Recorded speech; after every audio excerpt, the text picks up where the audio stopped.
Hello. Hello, everybody. Oh, hi. Hey. Welcome to Figure It Out, a show where we have no We're idea still figuring it out. what we're It doing. works, guys. Don't worry about it. Thanks for being here. Usually I do TMI, sparingly, Hey, chat. Remember the time I got back from DFW and I really phoned it in because I was dying? Remember that? Get ready for more of that action tonight as I blew my knee out. Yeah. Part two. Woo, super high today. I say that. I'm coming down off it, so I've got this whole pain roller coaster going on. Because that's what I want to do. I want to have Jesse on for the very first time and really give him the shittiest show we've ever done. Hey, first impressions, right? Yeah. First impressions.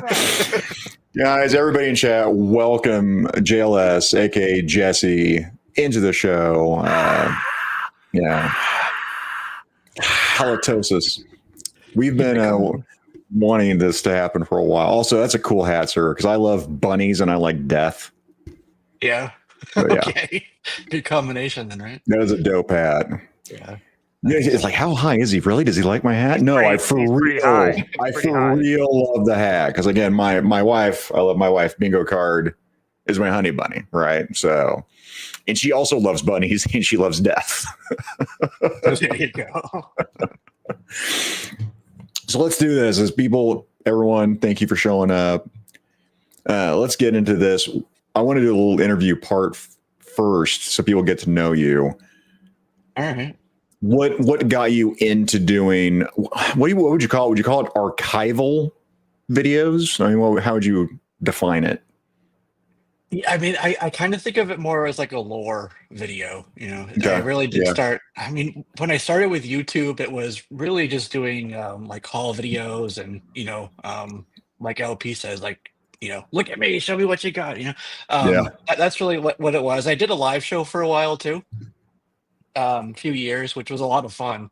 But I started to feel like I was kind of just buying some comics just for the sake of just buying them, making a video, right? Just making a video. To buy this stuff to have more content, and it was really starting to be not as fulfilling as it started to be. So I was looking for ways to transition away from that and still be in the space that I like, which is like comics and history and all of that. And it just seemed like a natural kind of evolution to go over toward what I do now. And I've been doing that for a few years. So it's been fun and rewarding. And, like even when I was doing the haul videos, I would show a book, but I really wanted to like kind of say, talk about the history of the book and like why I got it. And I like the story, component of it. So that's really what I wanted to do. And I don't know, probably 2018 or so, I transitioned over to like fully doing what I do now. So.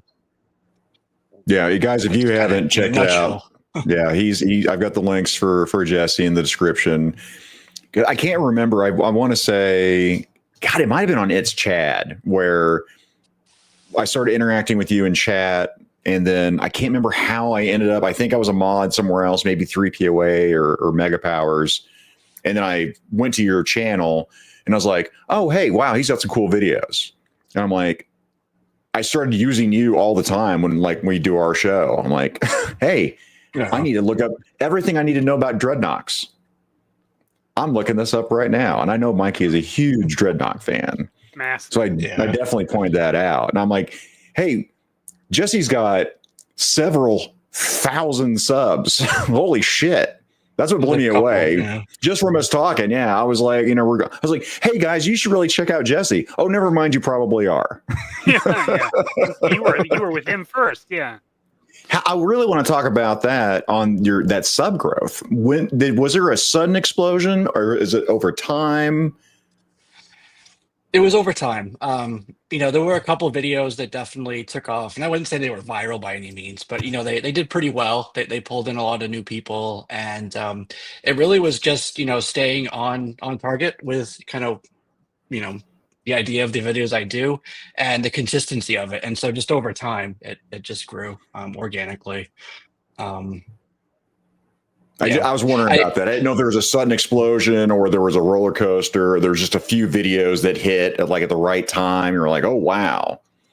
Yeah, it's a combination of that, honestly. Like, you just got to keep putting out the content and putting out stuff that, your people will recognize and they know you for, but that consistency is what will, keep people coming back. And then there'll be videos along the way that do better than others, some that don't do as well as others, but you just got to keep, pushing forward and, keep putting out stuff. And that was really, there's no real secret to it. That's just all it was just content, consistency. Yeah. Right there. Yeah. Well, yeah, I was like, when I looked up, I can't remember if it was the G.I. Joe comics, the covers we were going to do with George Vega, where I just all of a sudden I watched your Robert Graves, right? Grunt. And I'm like, I didn't know. Bob Graves. Yeah, I didn't know any of this shit at all. It was like, I got sucked into that. I was like, this is fucking cool, man. Yeah. Yeah. All That's the what deep I like about it diving. too. Like, yeah. There's all these little nuances of the stories and the characters that are really, if you don't spend a good time diving into the story and the book and really actively reading it and paying attention to it, there's so much to it that you would miss. If you're just kind of surface level, that's fine, but you're missing so much. There's so much story and so much history and all these different things about these characters that are just really cool. Even some of these stories that are in some of the more rare books that are harder to find. There's some really amazing stuff there. In cartoons as well. I mean, you don't just stop at comics. You're also going into the animated movies, the cartoons. I haven't hit one where you've done a live action. Do you also go into live action too? I mean, I've touched on them, but it's not anything that I like. I'm kind of if I don't like something, I probably won't talk about it. But if I'm talking about it, it's something I like. So the live action, people know they're there. How many times do I need to say that? Whatever, Channing Tatum didn't like the movie. People know that part. So. Well, but if they didn't watch your previous videos, all right. I mean, it's one of those things where I know when I'm telling a story, I'm like, have I told the story before in one of the 30 million podcasts that I've been on at this point? I'm going to tell it again. You never know. But before we get too far over here, this madman over here, Abby, Finger Fight Club, gifting five memberships. Abby, you madman! Thank you, sir. Let's get Abby playing something here. That's very generous. Mm-hmm. I'm gonna, you know what? I'm gonna do this one. Bring me everyone. What do you mean everyone?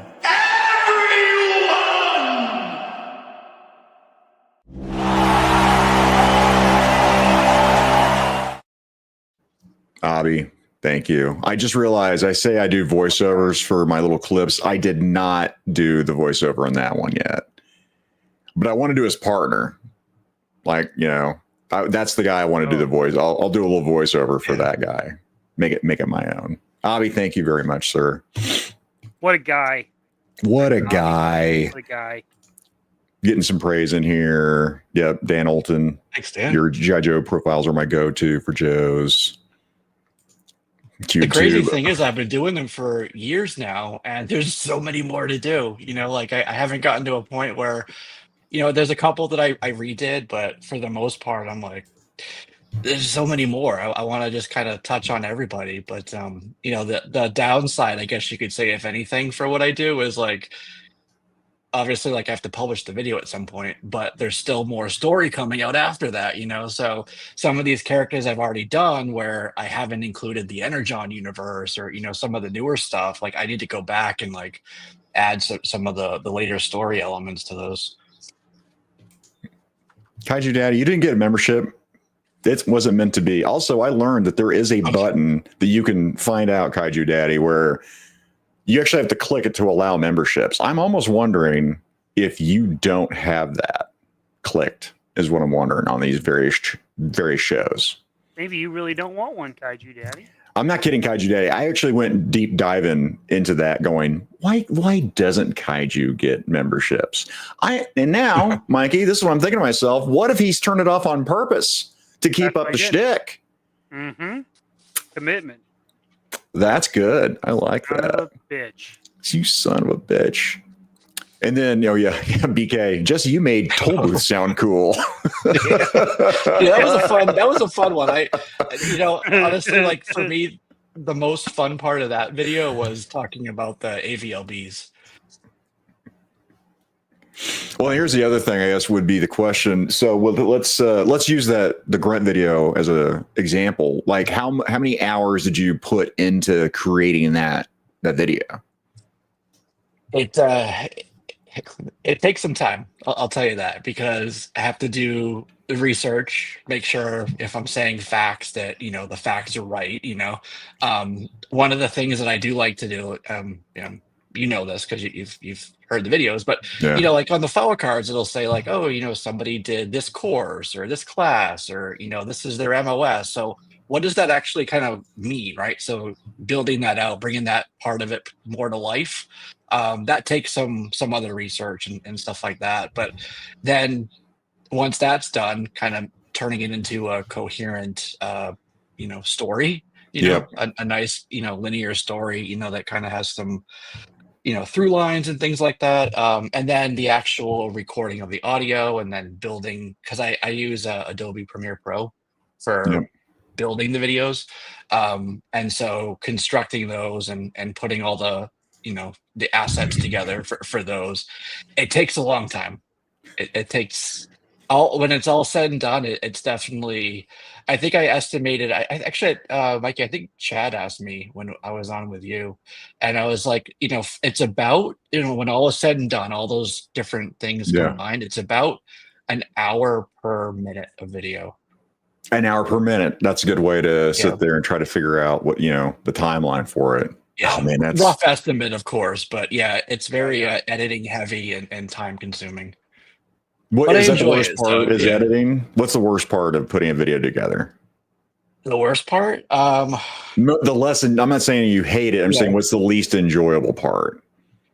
You know what? Funny. I would say that the least enjoyable is the uploading and then putting in like the metadata and like all of that stuff on YouTube. Oh, I can see that. That's a good answer.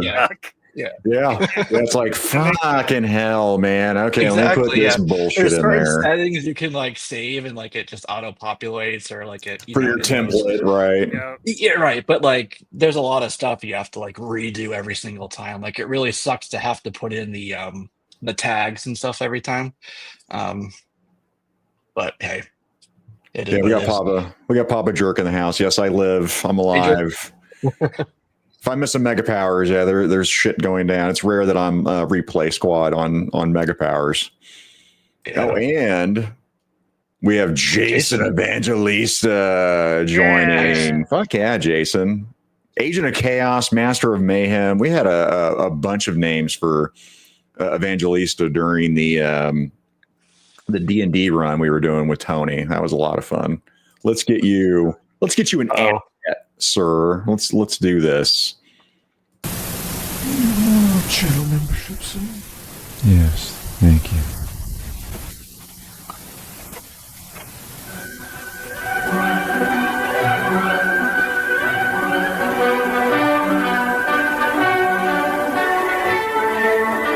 Channel memberships, it's worth it. Guys, I appreciate that as always over here. I never take any of that for granted, because again, I sub myself, right? I want those to to mean something and support the people that I enjoy their content. So thank you very much. Okay, now Mikey, it looks like you started something. Patrick and Jerk are beefing over your kisses over here in the chat. Oh man, I just saw that. I'll be blowing kisses at my Mikey. Oh no, guys. What has happened? This happened. I heard this at DFW. There was a lot of fighting over Mikey's affections. Oh boy. All right, here. Only one man. You're gonna have to draw straws. Oh my god! Or we could just do this.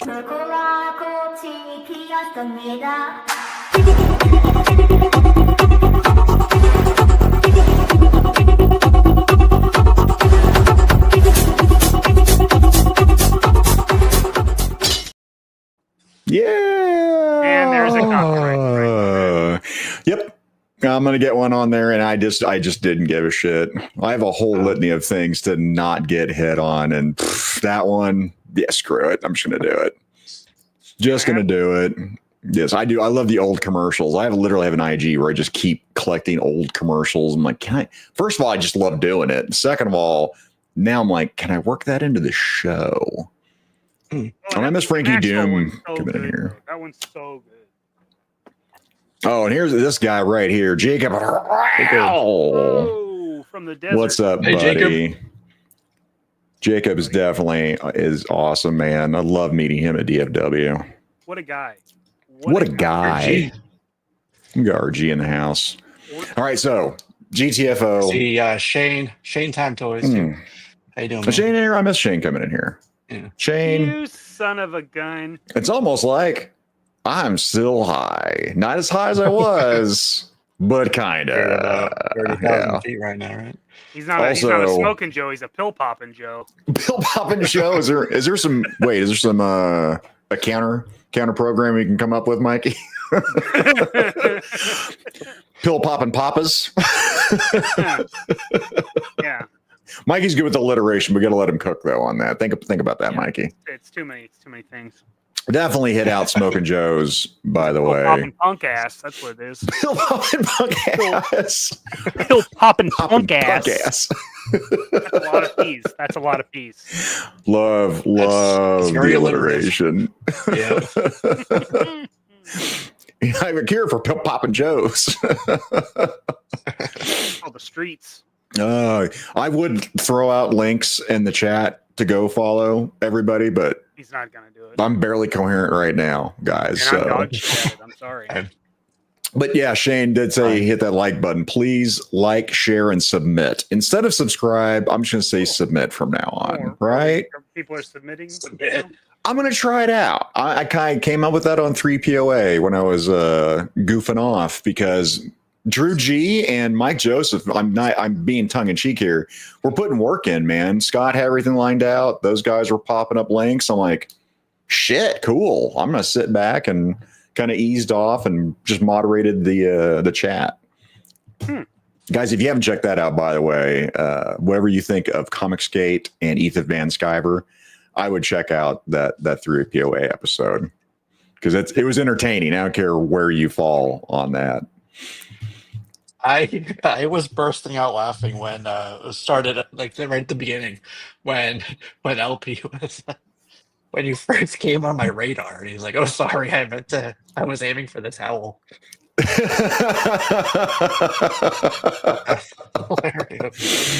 Oh man, and another guy right here, Headcanon Unlimited. I will be on with him 8 p.m. Central Standard Time Monday. Ooh, so yeah. Headcanon, we might be hanging out. I love things I never thought I would see pop up on a link, Mikey, is this one right here. You typed it. That's got your name. Yeah. Man, wow, I am high, Jesse. Jeez. All right, I'm going to take my sunglasses off for, oh my God. Oh, God. Devil's dick. Oh, my God. You just disappeared in the light. Oh, do not go into the light. So for my GTFO over here, I'm going to do this. Boink. So I showed this off on 3POA and the members only over here. What? What'd I do? What? Yeah. That's going to get you demonetized. I hope so. Then I can take this video and go down and go, oh, I didn't have a choice, guys. I had to take it down. YouTube. Oh, no. But yeah. This figure, the movie is going to be trash. I didn't even know it had David Bowie in it.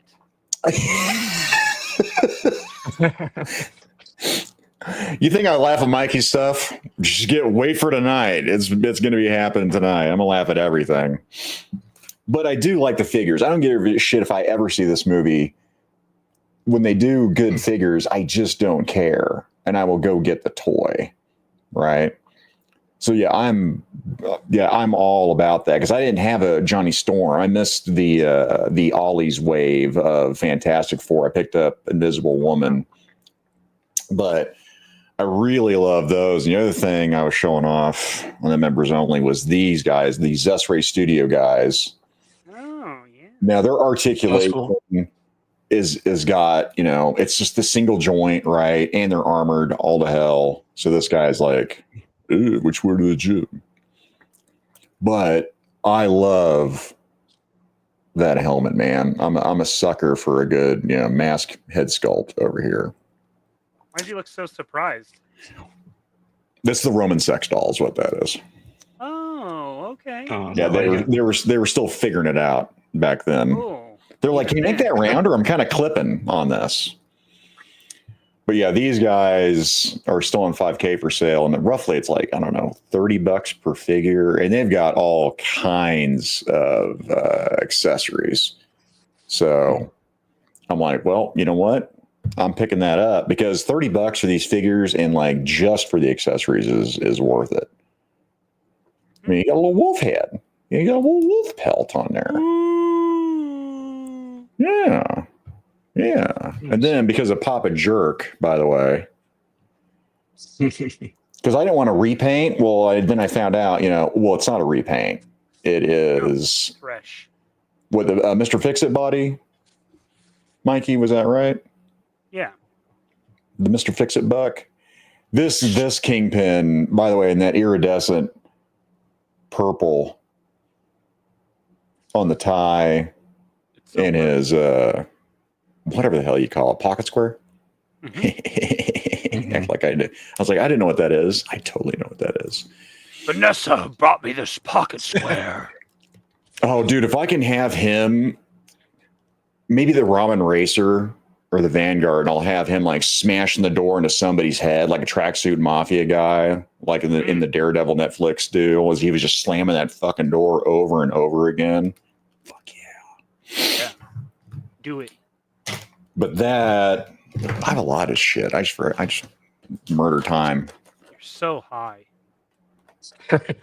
I've We're gonna keep reminding got, you of that. yes, I got the Flaker from Mad Hatter. Fucking lazy, what was it? Fucking lazy asshole killer robot. So, Pretty good. That's pretty good. yeah, I was sold on that right there. And Hatter's pretty cool. Okay. I have no problem saying that. He seemed pretty all right. Yeah. Supporting people that I think are fucking cool. I'm going to do it.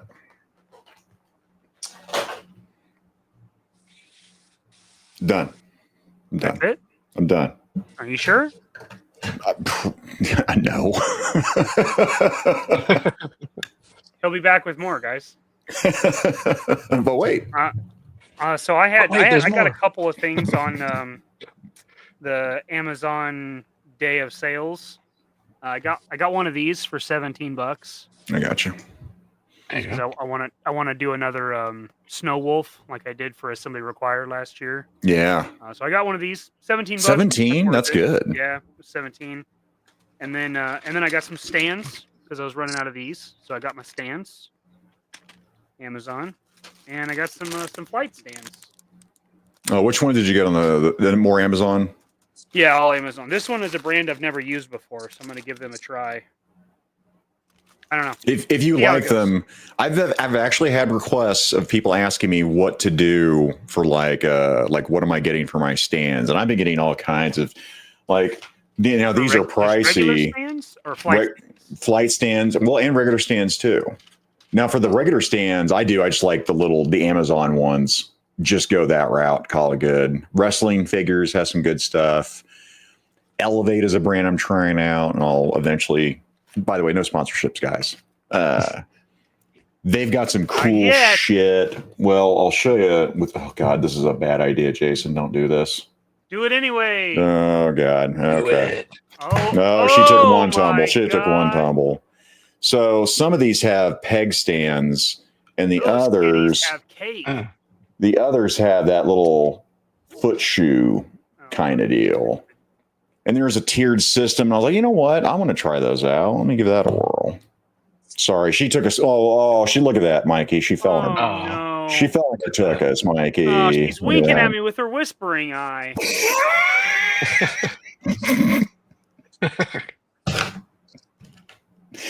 Oh my God, you're like a drunk girlfriend. You are laughing at everything. I told you. This is great. Mike's like, I can do no wrong. Oh man, what false sense of confidence this will bring. But you're aware of it, though. Okay. You're aware of You're it. aware of it, though. Can I pet that dog? Can I pet that dog? Oh, Mikey put it out there. Thank you, Mikey. I'm sorry, I put that out there. Thank you, me. Yeah, well done. Wow. Tristan. Keenan person in the chat. They're really You pill attentive. popping punk ass. Phil gas. More merch. Here we go. Merch, More baby. merch. Yeah. Merch, baby. I call Nancy Reagan on you. Get you into there. Oh my goodness. There's another blast from the past. Jesus, wept. But yeah, people ask about that, and like, it's always it's figure stands, flight stands, because you don't want to spend a whole lot of money. You a fucking PlayStation 1? I'm a cartridge. But yeah, you want to sit there. You're toy collectors. You're not, stand collectors. So you want to sit there and get something reasonably priced. Especially when you buy a whole lot of them. Like, God to help, man, Woody not using stands at all. He just stands every one of those army builders, man. These are freaking great. This is probably the 4th bag of these I've bought. If you bought a custom from me, this is the stand it came with. Let me look at that.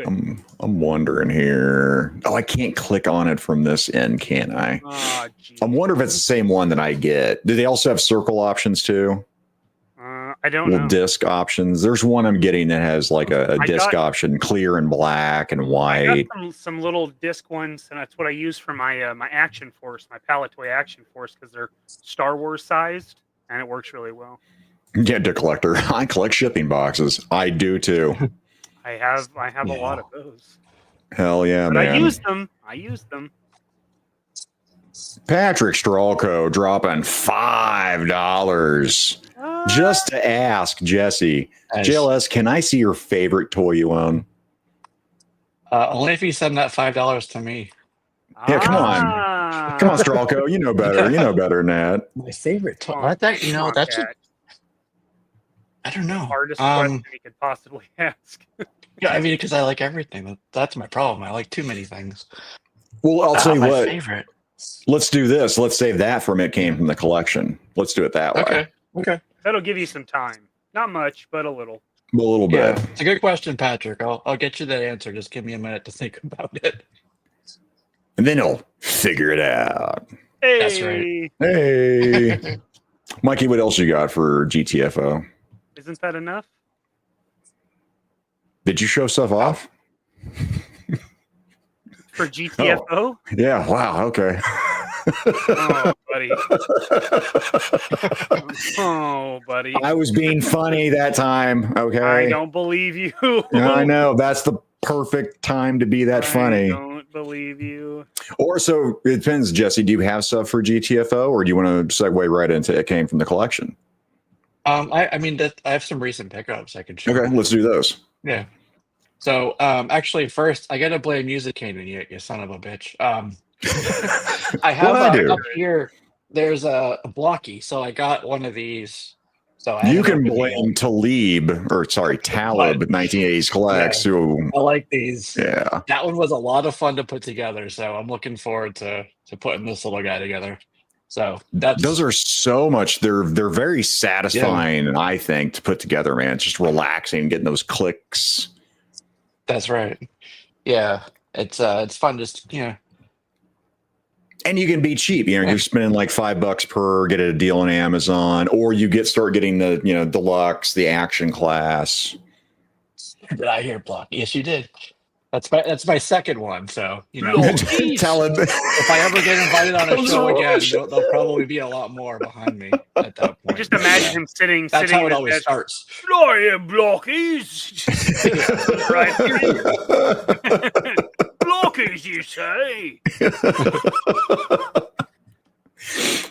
Yeah, those are they're a lot of fun. But now here's my problem. Here's another reason I got to clean up my studio is because I am missing one key piece for this guy's foot to even assemble the foot. And I'm like, I don't know where it is or what happened or nothing, because I really want to, I don't want to do a pirate version of Megatron with no fucking leg over here. That could be cool though, Space Pirate.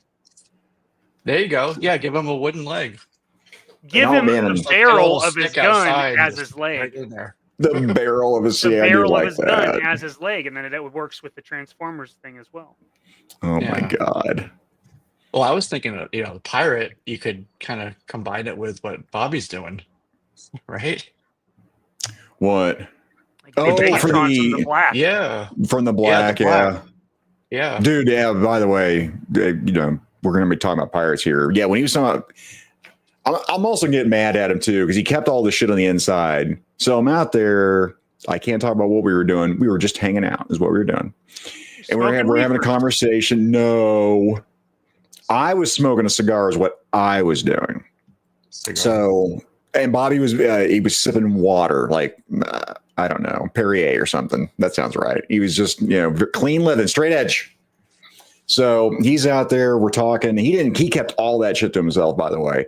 If I had learned that he loved Black Sails, I'd have kept that man up for several hours. I fucking love that series, man. I'm trying to get the wife to watch it right now. Black Sails is pirates, sex, more pirates and more sex. There's some rum in there. There's some history dabbled in with some pirates and some sex. Okay. God. Either one of you guys watch Black Sails? No. No. No. Okay. I would recommend trying it out, is all I'm going to say. Yeah. Thank you, Tristan. Pirates. Yarg. So good. I got time for one pirate. And it's Pirate Steve from Dodgeball. And then Scott, a legend, has entered the chat over here. War chest full of toys. Sorry I'm late. I was purifying myself in the waters of Lake Minnetonka. Well done. Well, I'll cruise through a couple more things here. Yeah, what you got, buddy? I'm ready for you. We'll go up in scale. So we'll start with this. I've been picking up more and more of these die casts.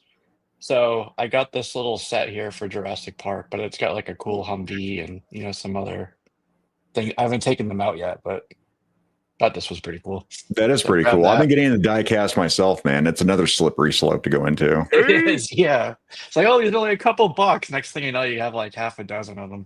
Yeah.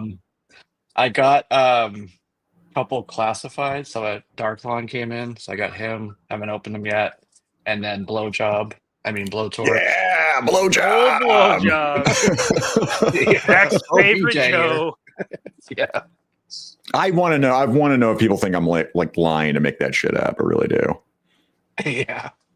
I did grab this. I was at DFW, and I had a really long layover. They had an interesting bookstore at the airport where it's kind of like wood. It kind of like a traditional bookstore in the middle of the airport. So I grabbed first. Yeah, buddy. Number one for Chainsaw Man. I read this. It was a while ago. This is like the 20th printing or something like crazy. But I wanted to go back and just reread this whole series because this is. So you've read it before? If anybody, yeah, this highly recommended. If you like just some crazy, look at that. I mean, come on. I actually saw this figure at I think it was at Ross. They have Chainsaw Man. So like you the can read Bandai this Spirits version or whatever. Yeah, exactly. Yeah, it was maybe like $10 or something at the most, but yeah, really cool story. I want to do a video on this, but it's going to take me a while to read back through it all. I want to do this one in Berserk too, which is really good. See, Berserk, I could not get into on Berserk. Oh, really?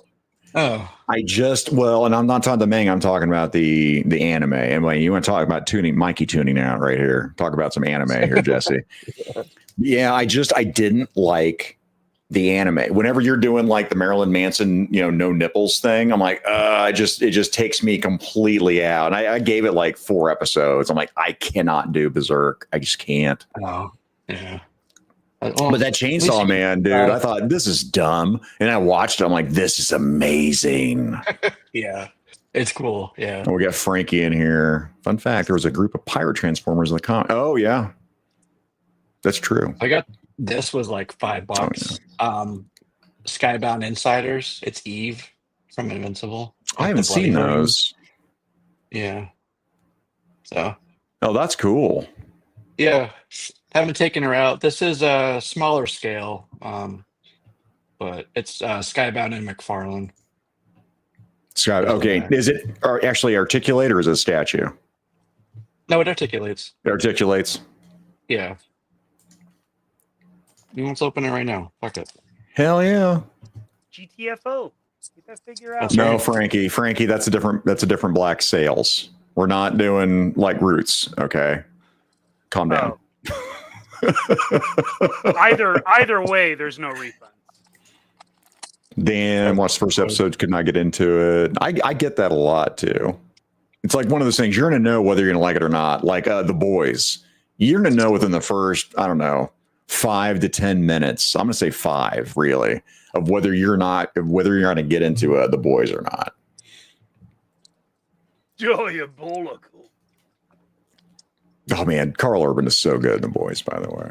Oh, the Johnny Cage thing. Have you seen the Johnny Cage trailer? Carl Urban. No. There's a Dirk new just told me about it, but I'm Dread into coming it. out too. Oh, did Dude, you see Dude, talking about trailers? There's a new the Tron Ares trailers out now. I don't know if you know that there's I'll a watch. new I'll Tron watch that movie. trailer. I'm not watching anything Taika Waititi does. I'm done with him. Yeah. He's burnt me too many times. Plastic golf so tees. I took Eve out. Interesting link, Zach. That's yeah. Okay. All right. Here, let me get you a bed, Gideon. That's her. You know what Zacadian Part wants to see, you'll Jesse. be interested Show it. in. Yeah, there you go. There you Yeah. Show that cake off There there, you Jesse. go. Yeah. He does better. There you go. go. Oh yeah. How actually bring that back up? I'm actually being for real. How's that articulate? What'd they do with the mechanics of that, by the way? Ankle, knees, She's not like the DC Direct figure. She's got rotates, better, her a little better. wrist rotates, but Yeah. she's Because I was thinking the same thing, Mike. I was thinking DC Direct when I initially saw That's that. what it looked like. Even the packaging looked like Yeah. DC Direct. It looks a little better. Yeah. So I mean, it was $5, so whatever. There's Jacob. Grabbed a couple of Really? these. It's not the two that I wanted, but I just grabbed these two just because they were there. I mean, these I are wanted everywhere, Spider so Boy Jesse nothing just special. because of that the shoes on that Spider Boy. Yeah, you got some cool. Some kicks. Yeah. They So, look like Vans. yeah. I was But gonna get that looking Miles. for. Yeah, this one. Yeah, I was gonna. If he gets to a clearance point, I'll probably pick him up. He looks like he's well articulated, and he's smaller, which I like for Cool. Miles. But I'm not And you got paying the little, $40. The little #1 there too. The Spider-Man comic. That can go in. I wanted the. Go in the trash. I'm not gonna ever use that. Like, what am I gonna do? Just set it on the shelf and no one will see it? I mean, Honestly, I at least would. the one that comes with Banshee is a desirable comic book. It's like a $4,000 comic book. yeah. I wanted the. Oh my god, what's his name? Rom, Space Knight. Yes. But I haven't been able to find that one in the wild yet, so I'm still looking. And then it's okay. So the last thing I'll show, I think, right, Oh, I mean, whatever. is these. These are older, but I just picked these up recently. Bucky O'Hare. Oh, wow. These are, Boss Fight Studios. So Yeah. they're a little bit older, but I like these. Larry Hama story too, so they're cool. Show a little bit. That was closer. always. Oh, here we go. Yeah. Yeah. And then here's his woman. It's I don't know why I'm woman. looking all weird. Yeah. All right, that's it. That's what I got for you. That's I can go cool. on and on, but I don't want to bore you too much. Buddy, I'm high. I'm good. Everything's entertaining. You're like, look at this Q-tip I picked up. Like, oh, wow. Look at that Q-tip. Right. All right, cotton. fine. Here's our Raymar. The cotton This looks is like so one good. of like two Oh, here. Super Master 7s that I Blaster. own. Yeah. Dang No, it, this is Ardaws. I think Zardoz. Oh, there's a blast right there. I can't remember who was looking for that. If that was James Lucas, somebody was looking for that thing. I never saw those in stores at all on that one. I didn't saw see the him. other one. I just saw him. Yeah. I never saw a Fatal Fluffy for sure. Yeah, that's the one I really wanted, but whatever. That was the one I knew people wanted, and if I saw it, I was going to pick it up because somebody was going to want it. But I never did see it. I am liking the whole bloody version of Adam Eve and War Chest has been, looks like Aunt Flo's come to visit that month. I figure have PMS powers. It is good. I mean, But by if the you've way, read Invincible, I mean, that's not like out of the realm of possibility for what that could do. Invincible is such a great story. Now, I didn't watch, I think I checked out a season 2 on the cartoon because it was deviating enough to where I was like, listen, I've reread the comic, and now where season 1 was amazing, season 2 is meh for me. Yeah. But now I'm hearing that season 3 it picked back up again, so I might go back and trying it out. Boom. War Chest saying I've got a Bucky O'Hare Cosmo Fighter. Sweet. All right, well, with that, let's just jump into this sumbitch right here.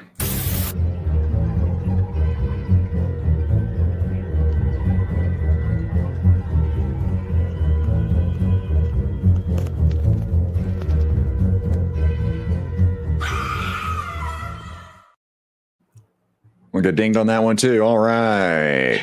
Yeah. Well, yeah, Jesse, let's keep it going. I think it was a Scream or something. I can't remember. No, I just get dinged on the techno one. The techno one, yeah. I can't. I say that. I'm probably lying. I thought I did before, but maybe I didn't. You don't know. Matt with 2 T's. What's going on, buddy? Yeah, Jesse, let's keep it rolling with you, and we'll start on that for the Patrick Stralco donation. What toy did you pop up for that one? Yeah. You still need some more time? Yeah. Well, I'll tell you something else I picked up recently since we're doing that. Which actually, you know what? Right now, my favorite thing. Yeah, there you go. Is Jeff here in the chat? I don't think so. He got the other one of this, but I'm really happy with this. I'm debating whether I want to take it out of the packaging or not. Just really cool figures, and I really like this G.I. Joe Resolute. So I got this set here. Ooh. Oh, yeah. Got the Cobra. Yeah. I love that's my favorite Destro. That's so cool. Yeah, like all of these are like super dope, and I just Resolute is great. But I think right now this is one of my favorite things. So that's awesome. Where'd you pick that at? I have a local comic shop, local collectible store. It's called Tate's. They had this there. Heck yeah. Pretty decent price, but yeah, I really like the set. Well, that's actually good for, I'm going to say, community segment that we try to work in every episode. I'm going to use this one. I'm not going to do the asset, though. Or should I? Do we have it towards the front on community, Mikey? It should be close to the top. There we go. Giving back to the community. What community? There's a community? Yeah. Is looking at you, kid. I'll do this as just I'm a local shop. Please, God, support your local shops, man. If it's a little bit higher, I don't mind paying a little higher price. Actually, a lot of shops will give you discounts. I mean, I know my local collectible shop, toys and comics, I get, 20% because I got a pull list. I get in business, when I can. So Hero Haven in Wichita, Kansas. Oh, sorry. Hang on, Mike. Here you go. And Bruce Squad Entertainment in Kansas City, Missouri. I like to figure it out right there. Yeah, I got our branding as well. Okay. Yeah. Hell yeah, buddy. Support your local shops. They're literally part of your community. I want those brick and mortar stores to survive. They've taken hit after hit over the years as things keep pushing people to buy off Amazon, and I'm one of them. Yeah, I'll sit there. Something else. While we're on the topic, support your single moms. You can support a single mom for a lap dance a day, and I think you should. Yeah, Jesse, please show off. What do you got? Patrick. Oh, Diaka. That's cool. Cobra de Aso. Steel Cobra. Where's that one from, Jesse? Brazil. Is it a legit one? Yeah, it is. Oh, that's very cool. Yeah. Yeah, bring that up again. Oh, man. The metal on his head could be a little bit better, but yeah. He's in pretty damn good shape. Yeah. For sure. That is badass. Still connected. Wow, I'm impressed. That is amazing. He's in that carrier ready shape. By the way, I as a got kid, him. Jesse, I think I cut all those off of my Joes because I didn't want them to force the arm down or anything. And you're a kid, you're playing with toys, right? So I'm like, yeah, obviously he has circuitry running through his clothes that's going to hook to the gun. So I'm going to snip all these off. There's another one that I got at the same time. Was it this one? Everything all kind of weirdly wrapped up here. I'm going to As say you this can right tell, now. I don't put everything out, so I wrote. I saw this. I saw this right here. This comment. I read this backwards. All I saw was he kills Mezco. I'm like, what? Resolute Cobra Commanders. No. Okay, there we go. Now I have context for it because I was like, who killed Mezco? What happened?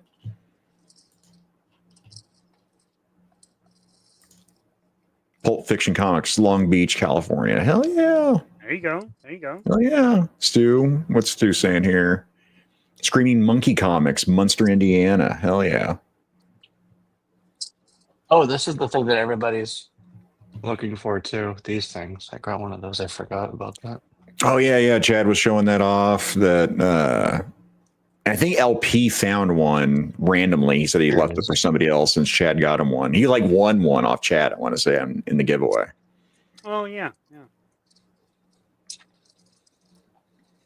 As you're doing that, I'll do this real quick here. Justin Booth, the Saponi Werewolf, gifting 1 membership. Sir, you were awesome. I think that we're going to go into, this one. I'm your huckleberry.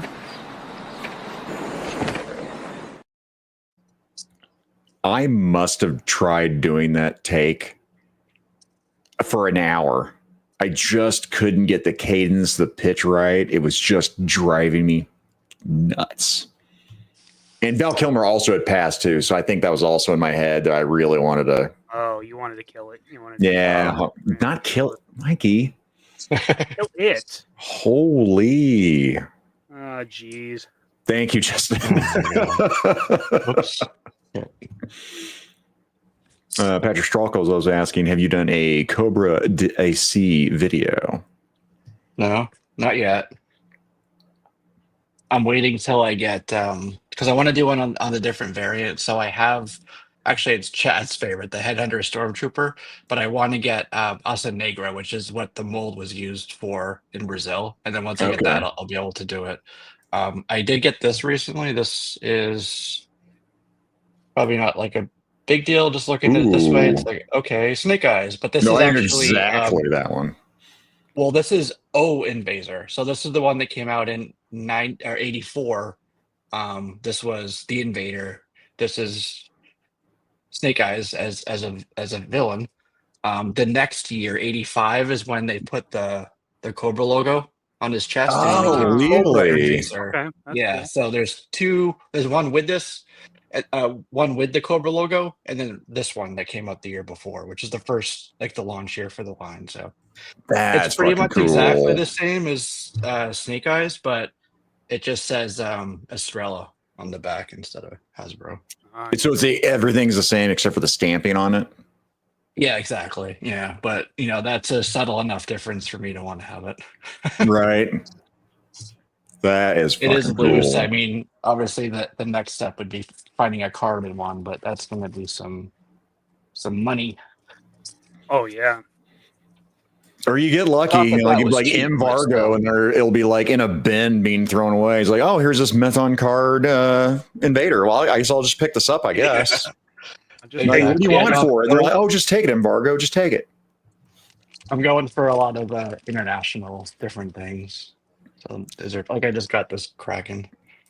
Oh, that's a nice Kraken. So, yeah. That's a nice Kraken. It is. It's been released. Yeah. It is, you son of a bitch. It is a nice Kraken. Look at that Kraken. Obviously. Look at his Kraken. He's got a nice Kraken. That's right. Hey, Phil. Kraken. Phil McCracken. Oh, my God.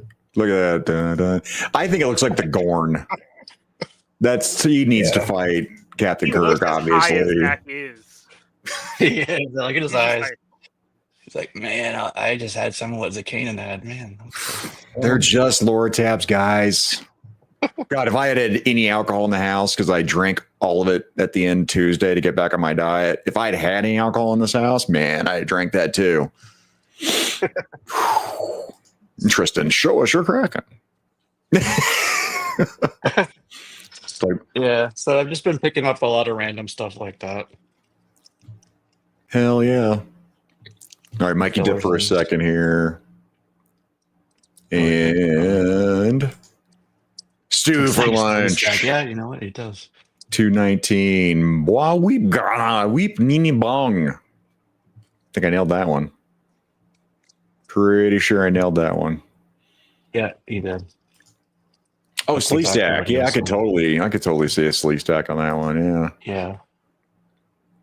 We were gonna do. Oh, I got this recently too. Since we're doing fun stuff. Baroness, the Fun School Pepsodent one. These all came with toothpaste, Pepsodent toothpaste. There's a few of these. Like I want to get the Firefly one. This is basically this is a chameleon. This was basically the same one as the I think 2001 chameleon. Oh, that's crazy. But yeah, these came with toothpaste, and this was really good marketing because what was happening, you hear a lot of stories of kids brushing their teeth like 5 times a day just to use up the toothpaste. So mom had to go back and buy more and get more of these. So, I mean, it worked, that is great marketing right there. But we were making fun of Kraken. Look at her. She has a 5 head. Yeah, they set the wig. It's not a 4 head. Yeah. Rihanna's got nothing on her. The camera's not but that face is just only. Well, not even a mother could love, but these are but it's cool, like fun, like novelty thing, So. Jesse, did you know they also? I can't remember if it was those, but it was later after the like store went out. They gave them away on airplanes. Have you ever heard that? Yeah. No. Like they must have bought a bunch That's of them cool. that never went to stores, and they gave them out on airplanes. Oh, that's. I can't imagine there's ever that many children on airplanes, but I was like, that's kind of cool. Like, it's another way that G.I. Joe got out into the world. I think it's pretty neat. If it's true, I have no idea. Marketing in this day and age is definitely a lost art, man. Yeah. I know it takes money, but holy cow. It's like they're doing, again, if G.I. Joe is doing this well now, just imagine if they tried not fucking up and actually like put some effort into it. God. But yeah, Tristan's asking, did they make Chameleon her half sister at some stage? Is that right? Yeah, that's exactly what they did. Tyler Lalone. What is that, buddy? I grabbed this guy when I was in Mexico. I was like so determined to find I was looking in, some of the outdoor markets and some of the shops I would go to. I'm like, I want to find something, right? I was really looking for like Caminos Heroicos, like maybe something from like Argent 7 or something like from South America. I'm like anything. I finally found at one shop, I was like, I don't care. I'm just going to get it just because it's here. And I have the story of getting it here. I was in Oaxaca, Mexico. It's nothing special. It's just a 2001 Frostbite, which this was like a 2-pack. It was 150 Mexican. So it was, if you quick math on that, about $7.50 US. But wow. Not like, the only interesting thing about these is the packaging. So 2001, 2002, right when the GWOT, Global War on Terror, started, right? So they had the packaging where first on the back it said Cobra, a ruthless terrorist organization, and then they updated the packaging to say Cobra, an evil organization. They took terrorists out because all of that was starting. So like this was like where that happened. There's 2 different versions of the card. The one where he's carded with I think the Neo Viper, but I think that's an interesting kind of point. What year was that, Jesse? And this was 01 into 02 when these were coming out. God, I didn't think that was that Joe long. versus Cobra, right? Wasn't that the line Joe versus Cobra for those? Yeah. Best articulated ones? These are not the greatest mold on these, but yeah, I was But like, he's I'm actually a really here. good sculpt, though. He looks good. He Yeah, just has well, I terrible like articulation. the goggles and stuff there. Yeah, Bring that Yeah, up. he looks cool. yeah. They So, did like a yeah, second Yeah, release of him that was like all green. He does not look as good. yeah. It's no, I not as love good. the whole history thing. Because I thought it was. I didn't think it was that long ago when they took out the terrorist part of that. I cannot believe it's been that much time when they right around 9/11. when sensitivity started happening. Like, oh, we can't say this. Like, don't you want bad guys to be bad? Don't you? Come on, man. Right? Like that's the point of them. They're bad. Like, yeah. But yeah, like right here, 78 points for articulation. I never got a Joe on a plane, but I did get my Megatron taken away when he was in gun form. Yeah, that little Luger. Oh, no. I bet you did. Yeah. They're like, nope. And jerk slice. Mainframe crying about G.I. Joe. I'm for waiting G.I. for Joe. some stories, kind of talking about that, where with the grenade containers. Yes, the flashbangs. Yeah, those are going Revolvers. to be fun to pack a suitcase with, right? Man, I'm definitely looking forward to that, man. Yeah. I mean, I'm gonna get a bandolier just strapped with him and try to walk on an airplane just for content. Just for content. Yeah. What's the worst that could happen? Yeah, exactly. Yeah. Fucking high. Eric, Alfred Abel, the magic mushrooms of Oaxa were great. I have no idea if I said Oaxa. Just because I haven't shown any yet. Yeah, buddy. What do you got? All right. I mean, I figure while we're here, right, might as well just talk through a couple things. So this is our 196. It's in a slab. It's signed.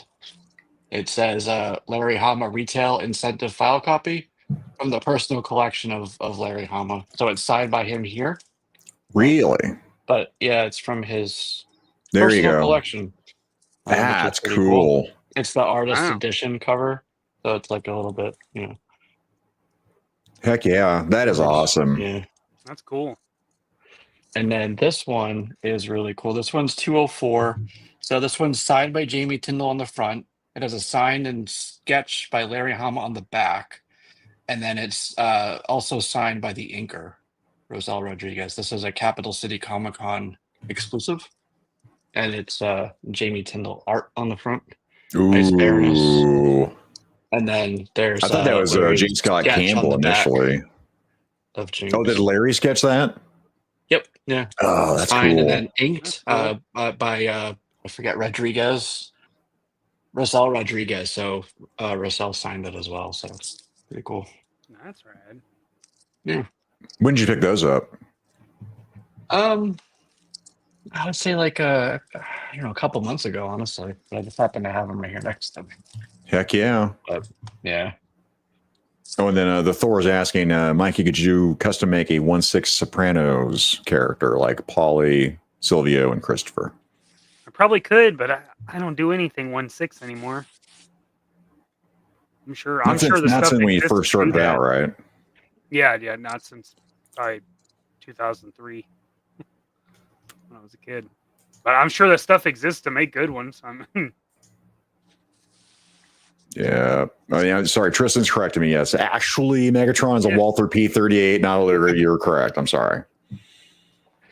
He should have been a Luger. That'd been cool. That would be cool. Yeah. That would be cool. Lex Luger. Like a World Lex War Luger. II. I get that. Mike. Can you get Lex Luger? I get that. Okay. I watch Tony pretty regularly. I get You're a lot getting of a crash course in I it. get a lot of the wrestling shit. I don't care, but I do know. Four feathers. By the way, it's pronounced Oaxaca. Oh, Oaxaca. Oaxaca. Wait, isn't that That's an old baroness says, nice. that's a Disturbed lyric, isn't Oaxaca? Isn't that the Oh, Disturbed yeah. lyric? Oh, wow.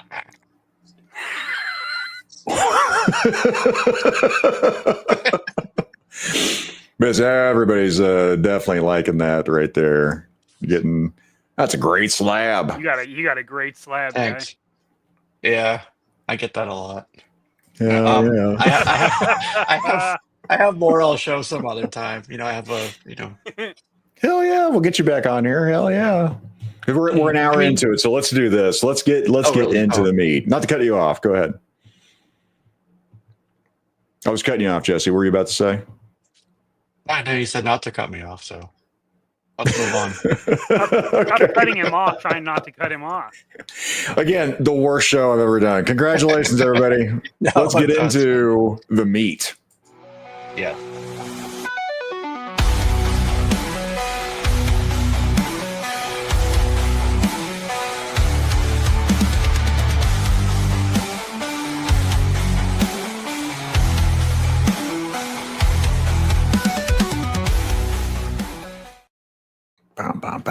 Bow.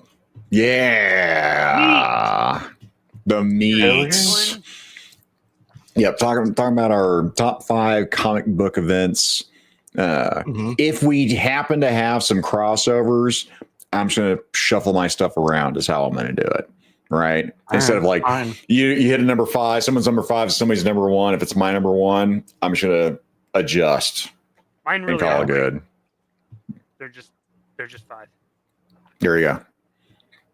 So top 5, not necessarily in that order over here. So since I cut Jesse off, Jesse, why don't you start us off? What is your number? Your not number 1. What's your first? What's your first? You know what? You cut me off. I don't think I want to anymore. You offended the guest, you son of a bitch. All right, Jesse's out of here. All right, go ahead, Jesse. You pill popping punk ass. Oh shit. We had to, Mikey really kills it on the thumbnails over here. I just kind of randomly grab some. All right, so events. First one I'll talk about is one that I was too old when it first came, or too young when it first came out. It was in 82 when it first came out. I was born in 81, so obviously I wasn't reading a whole lot at the time, if anything. So about half a decade, it was about, I think, 87 when Avengers Annual 2 and wait, was it Avengers Annual 2? It was Avengers Annual 16 and Avengers West Coast Annual 2. 1987 they came out. So that West Coast Avengers book, it was one of the first I remember having. I remember there was that one. I had G.I. Joe issue 2, which just blew me away, that story, just the mystery and just the cool factor, and just that issue is really kind of what got me really invested into G.I. Joe. But going back to the other thing, it started where they were at, I think it was the Houston Astrodome, in full superhero costume, just playing baseball. Silver Surfer comes in, like this whole thing happens, and they basically have to like all kill themselves and go to this other realm and then fight each other. And I'm like, holy shit, this story is just crazy, like just nonstop all the way through. Everybody's fighting each other, like they had to like kill themselves. I'm like, what is going on here? And it felt like it was kind of this middle part of a story. Well, it turns out, I found out much later that those 2 annuals were a sort of quasi continuation of Contest of Champions, which came out in 1982. It was a 3-issue limited series. It was Mark Gruenwald, John Romita Jr., and Bob Layton, who did the Demon in a Bottle story. It was the first event that was like its own book, right? A lot of the stories that came in. Well, that's Avengers 16. If you pull up West Coast Avengers Annual 2, West Coast Avengers, okay. That's the one that like was the one that I was really, that's I read that book to shit, like it was just falling apart because I kept reading it over and over again. Like Contest of Champions, really, really cool story. Same idea. You had a couple. It was Grandmaster and Death. And the Collector, which was another Elder of the Universe, had died at the time, and it was kind of this whole like game, right?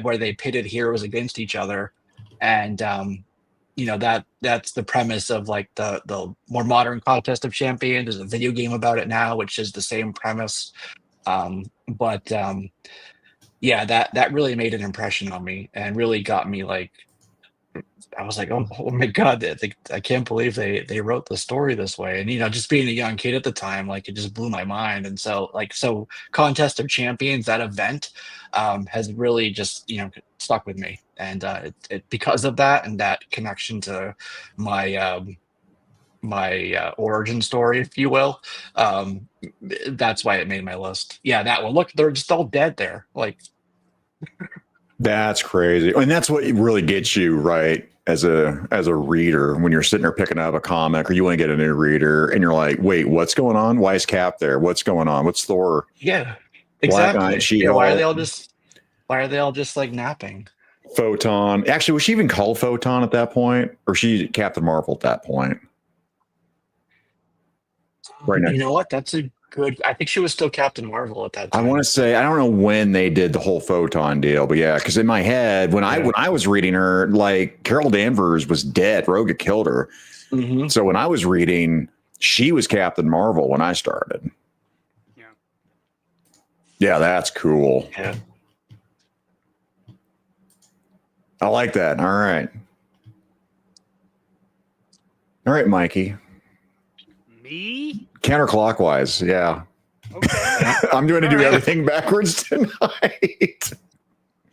Well, I tried to go with I usually add some kind of stipulation for myself. So Yeah. I made sure that it was something that I had, which for crossover events, I just stuck to. If it was in a trade paperback, I was essentially counting it. And it at least had 2 titles included in it. That's what I went with. So my first pick is From the Ashes. Here, I'm going to go solo on this layout for a sec. Oh, nice. So it's a pretty cool book. It encaps. Let's see. What all does this have in it? Yeah, so it's pretty broad. They are all Uncanny X-Men, but they're 69 to 72.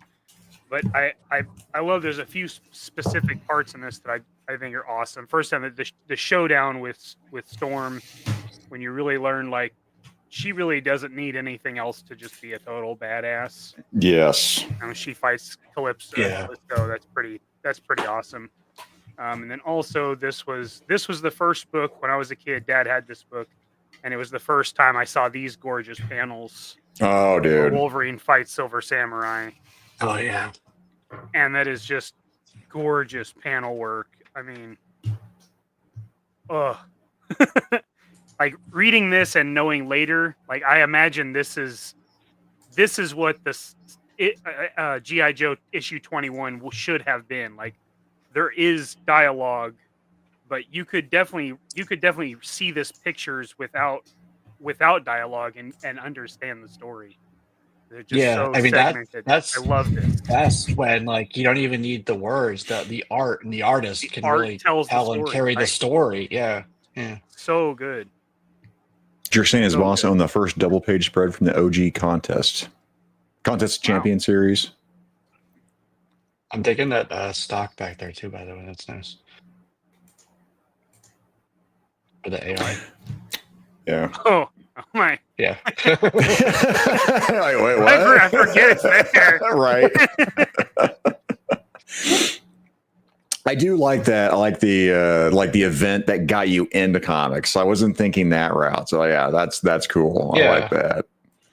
I was trying to think a little bit like there are some that I'm sure will overlap on. So I was trying to like think of like a little outside the box about like what else can I bring to. So No, I liked it. I have a feeling Zach and I are going to overlap a couple of times, but that's just yeah.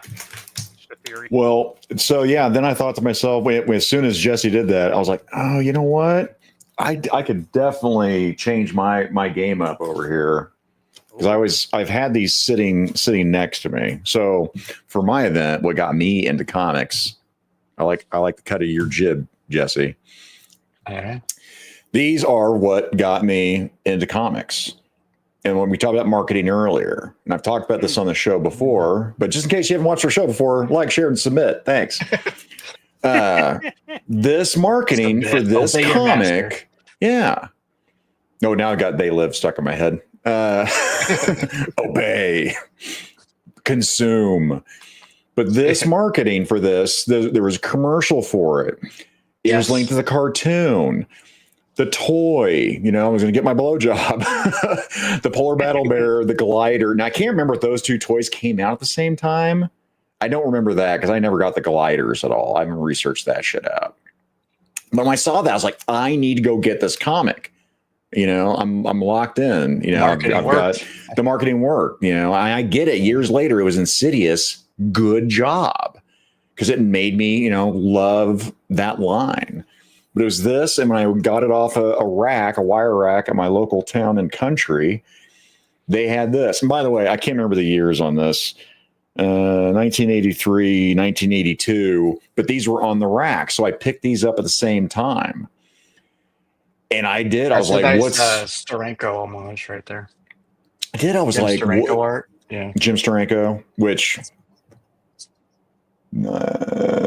sure. Well, that's an homage to a Steranko piece from, I want to say it was a Nick Fury cover.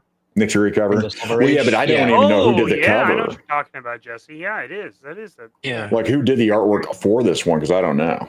Hannigan. Yeah. It says it on the bottom there. But no, that's what I'm saying. I don't know. I never went into finding that out. For me, it's like Jerk with movies. I'm like, I know the director, you know, I know the producers, I know the gaffer, I know who did craft services. I don't know that shit. Right? Like Mike Zeck. I'm like, who the hell's Mike Zeck? Guess what? Mikey has drilled into me who Mike Zeck is. And now I know that. Right? But yeah, this right here, when I went to go, I asked my parents, hey, can I go buy comic books? And they're like, yeah. And I'd go to town country and play video games, you know, in the little arcade there. So these were the first two where I was like, I got to get them. Now I don't have them. I think they've been lost to time because I don't remember them being in my collection. But the next, we go to the grocery store. Hey, there's a wire rack. Guess what? I can get comics now. So Green Lantern Corps, that was the big one. And I mean, that was, you know, again, it was the core. I didn't know Green Lantern himself, you know, from Super Friends had his own run. So when I got into his Green Lantern Corps, and I forget what the it was something about with Hal Jordan. They were fighting some, I don't know, otherworldly Cthulhu Death Lantern or some shit. I can't remember what it was. Like, this is awesome. So that just got me into collecting until I stopped. God, I don't know, early 2000s, I think, is where I ended up stopping. And now just recently I've started picking up stuff here and there. So that's mine. That'll be my first event. What you got for your second event? All right. Yeah, this one I'm sure at least one of us will overlap on. Okay. Mid 90s. I'm getting a little bit older, you know, reading still really heavily, but it's, for me, it's a lot of like Batman and Spider-Man. Those are like my two kind of main stories. So my two events on my list are going to be kind of main books, I should say, are from that time period, from those books. First one, Maximum Carnage. Absolutely Love that story. It just Carnage just becomes like this homicidal maniac, and like there's Shriek with him, and it just brings in, like, one thing I like about it, and actually that time period with Spider-Man is like he was bringing in a lot of other characters like Punisher and Moon Knight and you know, just all these badass characters that you wouldn't think are always going to be, you know, together in the story. Yeah, look at that. Deathlock is there. You got Iron Fist, Captain America. I mean, Venom. You know, it just this whole story was just fucking cool. They made a video game about it. You know, just it was just super dope. And like, you know, as a getting into like young teen at that time, I'm like, holy shit, this thing is just crazy. This is like when things started to like really get like super violent and a lot of blood, and they're really trying to compete with the launch of Image, you know, and everything that they're doing over there with like Rob Liefeld's Blood Strike and stuff like that, where like the cover was like, I think it said like taste the blood or something like that on the front, or like feel the blood. Like that's what they're leaning into here as far as like competing. So they had to like really up the ante and just really make it like super violent, which I thought was great. So yeah, it's on my list for those McFarlane reasons. had no problem being violent. That was for sure. Yeah, right. Yeah. Good Lord. Oh yeah, Tristan saying his all-time favorite Marvel event there. That's funny because I just kind of like threw it into the mix like on the thumbnail. Like I had no idea somebody would actually pick it. That's pretty funny. Yeah. One of my buddies, It's that great. was one of his favorite runs. So it's always like stuck with me. He loved Maximum Carnage. I thought it was cool because the same, like what you were talking about, like how many other people it brought into that storyline. And even though it's only a 14-issue Spider-Man story, there's a lot of the Marvel universe involved in Exactly. Yeah. in that because like Carnage everybody is such almost. a problem. Yeah, it's a cool story. It's a cool story. Good pick. Yeah. Hell yeah. All right, Mikey. All right. What's your second? Well, this one's sure to be I'll be surprised if this isn't an overlap, but Fall of the Mutants. Oh, yeah. That's a good one. First off, Yeah. my favorite Colossus story starts off the book. X-Men 225. This is Colossus sketching, I love it. where he talks to the kids about this is what made me absolutely love Peter's character. Like I always loved Colossus, but this made me completely think a whole nother way of Colossus and how important he was to the X-Men team. You The heart of the team, right? Their moral compass. Before Beast, it was Colossus. It was Peter. He was the soft-hearted one, which he was the hardest skin, but he had the softest heart. It's a fun duality. And then in this one, you also get the first battle between Apocalypse and it's X Factor. And then get a little bit more into it, and bam, yeah, buddy. Failed.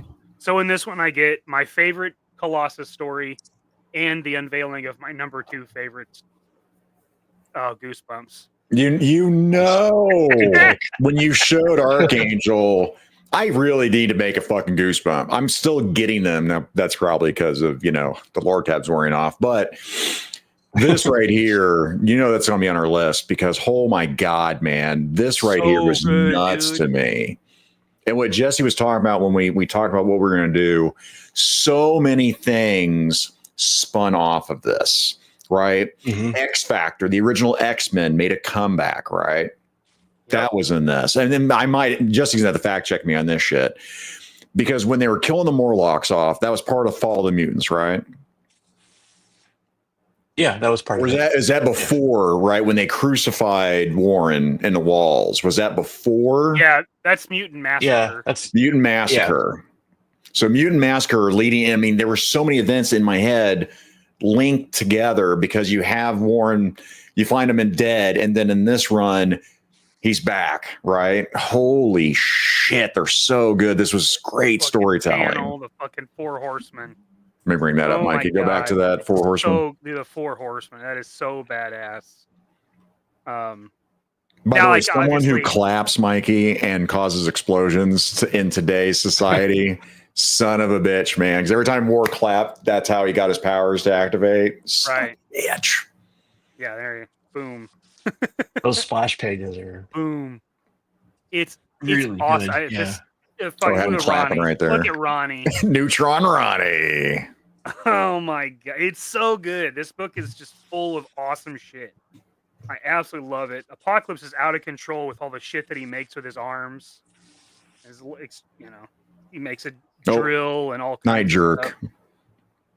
A little behind there, but Night Jerk, if you still hear that. Yeah, could you find Jean Grey in there again, Mikey? Go back to a Jean Grey. Doesn't matter which one.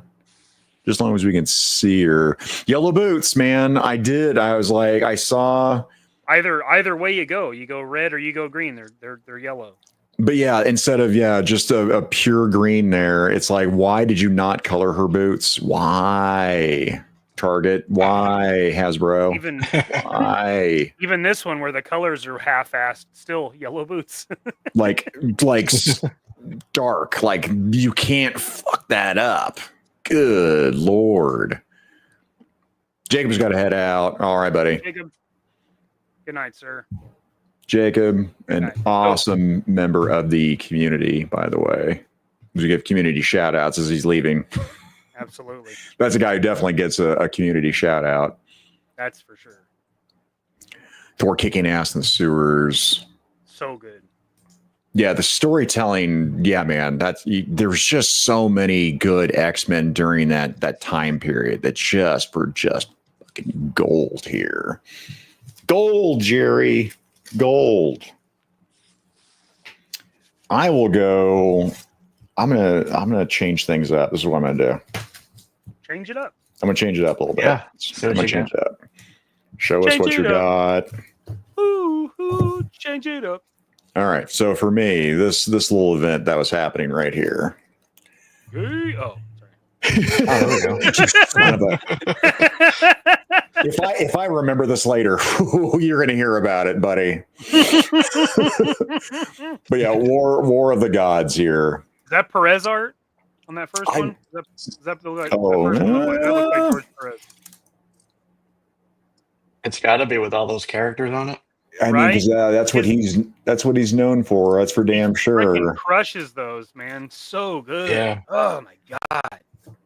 And I broke like the first three out here. Actually, that might be all I have. There's so many holes that are in my collection, which I love this cover.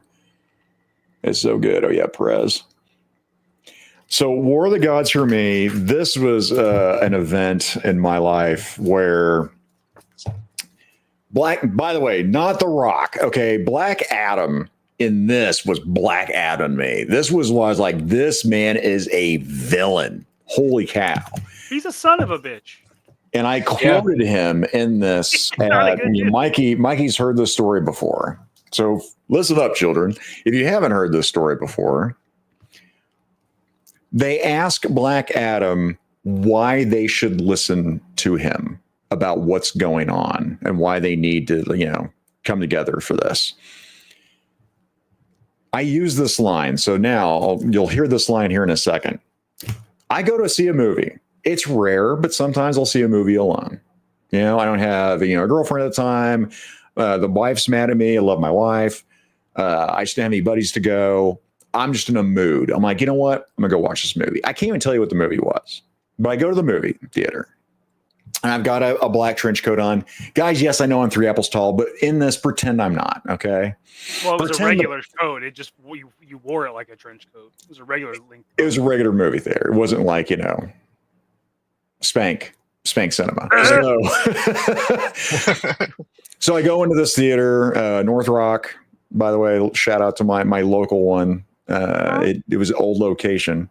But I walk into this theater, I go to the concession stand, I get Sprite, I get Twizzlers. That's my MO. That's what I want.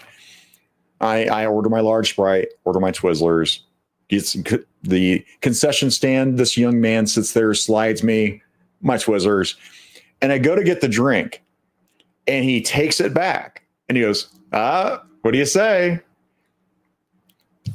I had just read this line in this from Black Adam telling the superheroes why they should listen to him.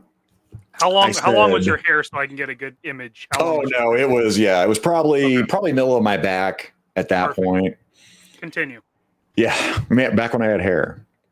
So I sat there and I looked at him. I said, give me my drink or I will, for YouTube, kill everyone in Minecraft within a 1 mile radius.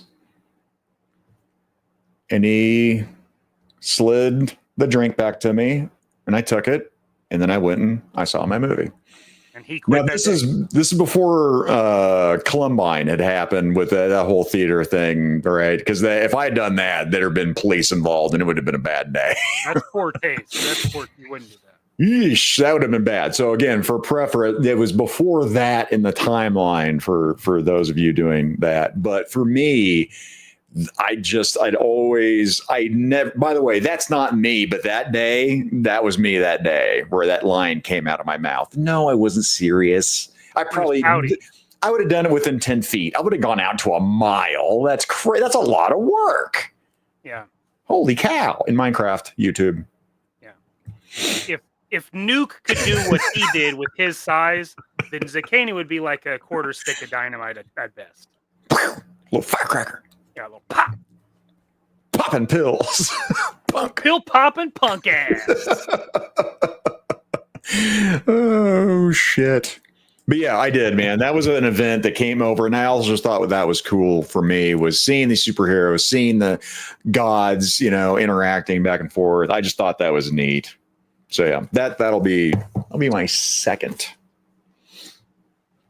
All right, Jesse, what you got for your third? All right, so early to mid 2000s, I think 2006. So we're taking it up a few years here. Annihilation. With Marvel. I've never read this, by the way. Yeah, it's as all this other crazy stuff is happening on Earth with like Civil War and like all these things out in space in the Marvel universe. There was this massive war with Annihilus coming out of the negative zone with the Annihilation Wave, they call it. It was just this massive like armada of this, right? Amazing Delato artwork too, like on these covers. Just that artwork is just fire.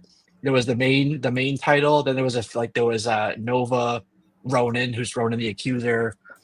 You can see a couple of them there. There was Super Scroll, and then the Herald of Galactus, like miniseries that were all part of this. And like they had Galactus trapped, like in captivity, and they were like using his power, for this really cool story. It kind of bleeds into some other things like the War of Kings and like the Thanos Imperative. I don't know if you read that one, but those are some really crazy stories too, where like this other rift opened up, and instead of it being the negative zone, it opened up into this thing called the Cancerverse. So there were like these really like distorted versions of the Avengers called the Revengers that were like just super evil that were in there. Darkhawk is super cool, and like you learn about like the fraternity of Raptors, and there's a guy called Talon.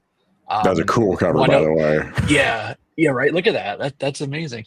And then there's another part. This way. I remember. Yeah, there I we can't go. remember the issue, but basically what happens is I think it's Nova. He goes up to Annihilus and like sticks his hand. Or no, maybe it's Darkhawk. I think it's Nova though, and just rips Annihilus's spine right out, like just pulls it right out of him. Did a Mortal Kombat action? Well, it's as crazy as it was in New Avengers, I think issue 2, when the Sentry grabbed Carnage and flew up into space and just ripped him in half. It was like that type of it was like a crazy story there. But I've seen his artwork. I've never seen that. I didn't know that was who it was from.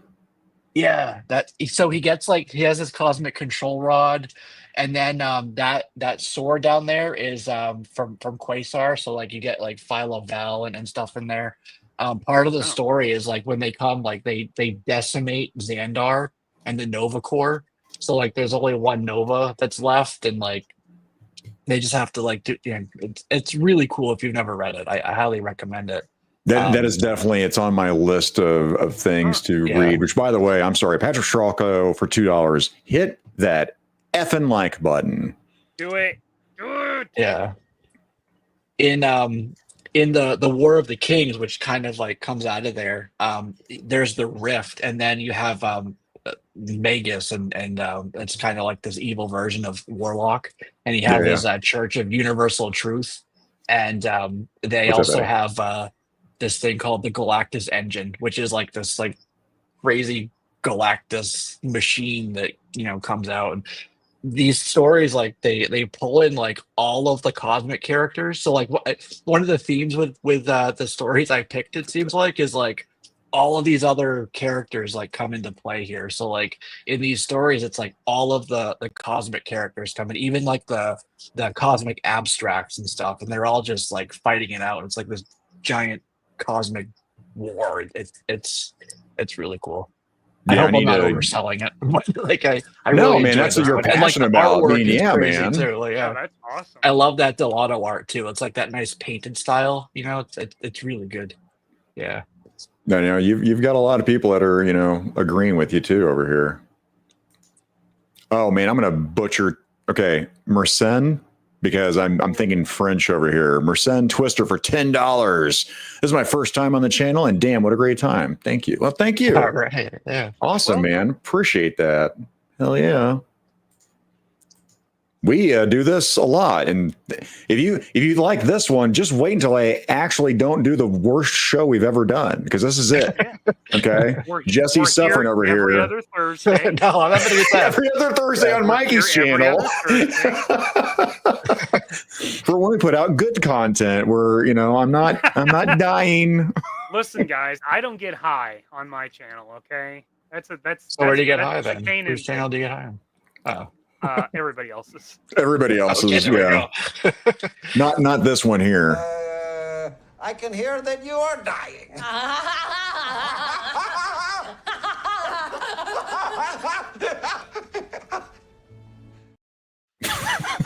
love that clip. That's one of my favorites. That show is so awkward and weird. It's so good. Or is he saying do drugs more often over here? Oh. I'm kind of going through starred content over here. I'll say this, because this will be, we don't usually do these questions, but I'm gonna do it randomly because he also gave $2 earlier. JLS, what is the video that you're most proud of? Not the most views, but the one you've loved the most.